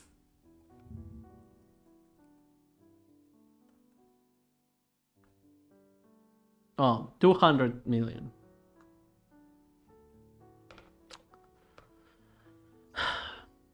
Wow, Bolden. Very disappointed with you. The importance of free and open elections. 82% of Americans believe holding free and open elections is the most important part of a democracy. Given the controversy of the 2020 presidential. Yeah, it is free to vote unless you have to vote on the day that you're working in your working hours, and if you go to vote, they no longer pay you the hours that it took you to go to vote. But it's free. Haha. Election, we can easily understand why Americans prioritize a properly run and safe election. As an American citizen, I know firsthand that voting for our president by far is the most important aspect of our democracy. It is essentially what defines American democracy. But in China, only 54% of people think elections are an important part of the democratic process. China isn't alone in this category. Japan even scores lower, with just 50% of Japanese viewing elections as being important. Now, generally speaking, Asian countries don't view elections as the most important part of democracy for one simple reason. Many Asian countries use a system of meritocracy. To advance up the political ranks, one must prove your worth.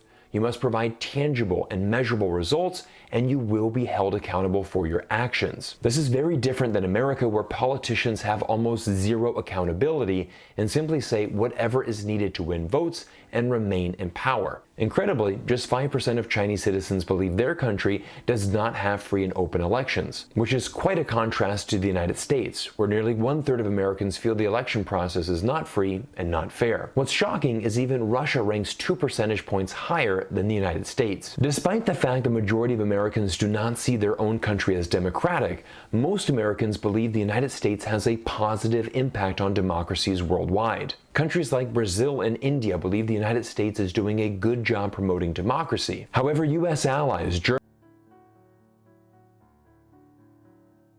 Oh yeah, Brazil thinks the US is a democracy.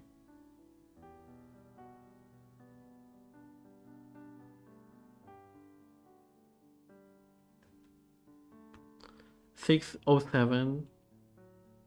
Brazil thinks the US is a democracy. Of course they think that. They are literally number 2. allies, Germany, France, Australia, Like, hello? and even our closest trading partner, Canada, are neutral on this opinion. While Italy Oh my god, when even the person next to you has no opinion on whether you are a democracy or not. Like, Canada, you know the US very well, right? Are they a democracy? No comment.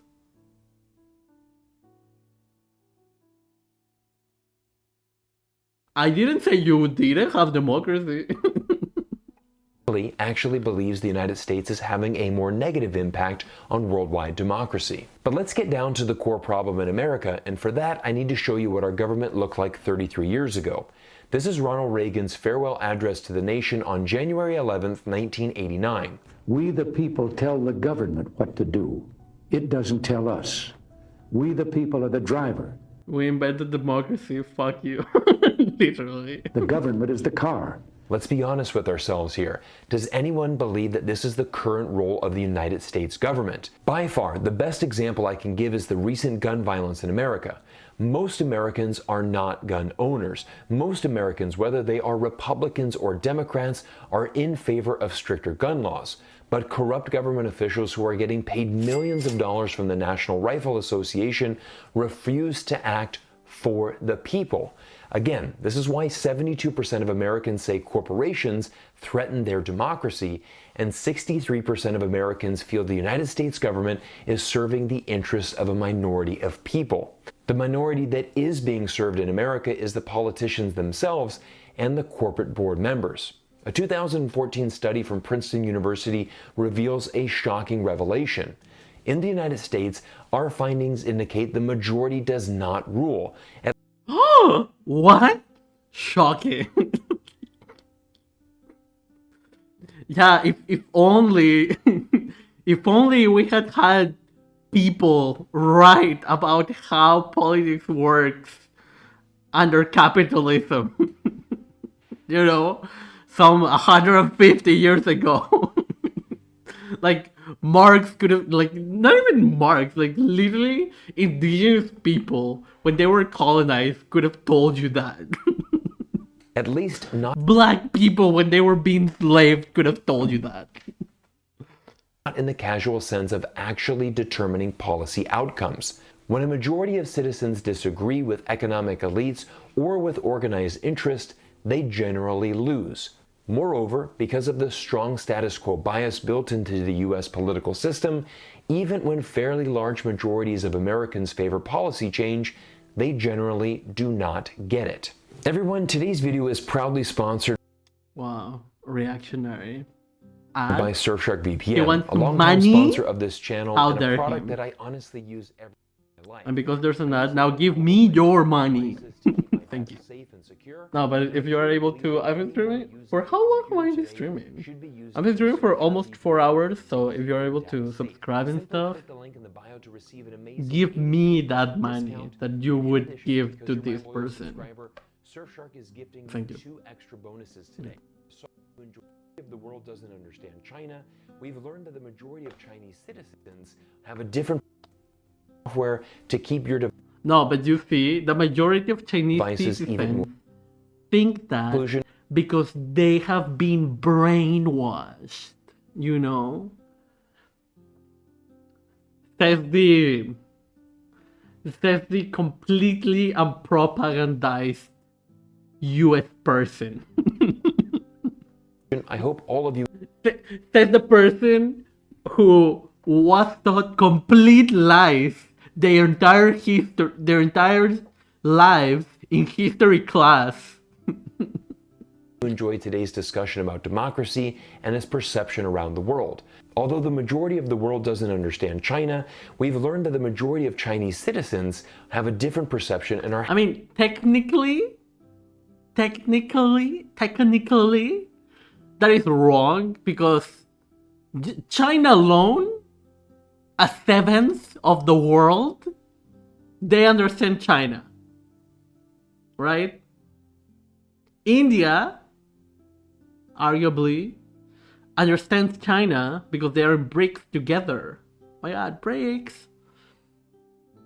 So we have like 2/7 already.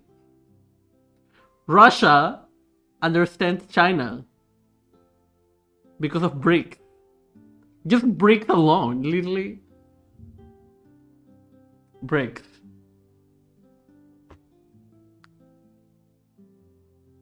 Brazil, Russia, India, China, and South Africa. All of these, basically, most of the world, just saying. And to that, you add Cuba and Vietnam and the DPRK, even though half of their population was bombed by the US, but that doesn't matter. You know, that's basically the majority of the world. It's not. happy how the Actually, it kind of is. I mean, it's not a majority. It's like barely half. It probably is like 45% or 40% of the world. government is serving the interest of the majority of its people. This survey is also very important for Americans. We need to hold our government leaders more accountable and force them to serve the interests of the majority. Let's start with passing more sensible gun Haha. Imagine spending so much time promoting a candidate that said that they would fight for the working class, and that same person would vote for the Israeli dome, right? And to give 400 million? How much? How much is the US giving to Ukraine? 800 million and a total of 2 billion to Ukraine.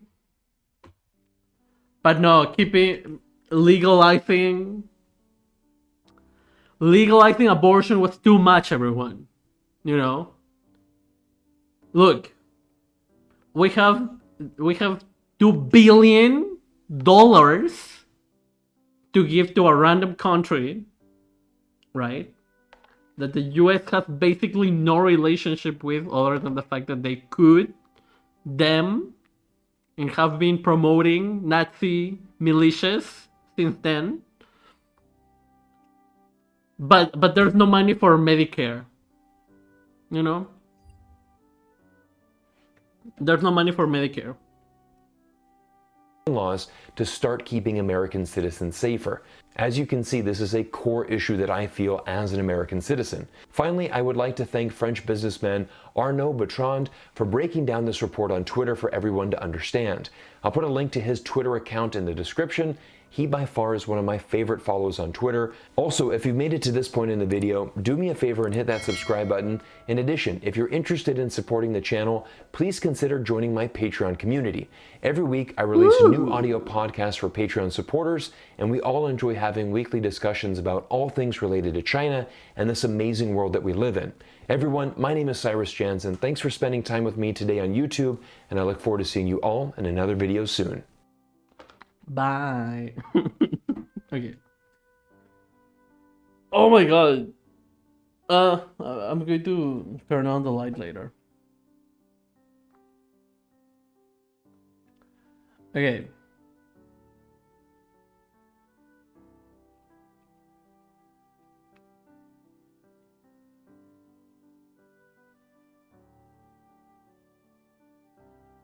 Who can we raid? Look, I know most of the stream we were shitting on anarchists, but let's rate DHA. Yes. regardless of the wrong ideology. Just kidding.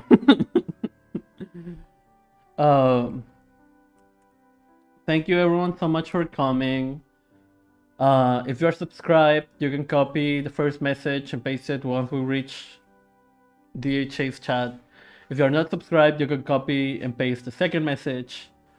Follow me on Twitter, because I put effort in my threads, okay?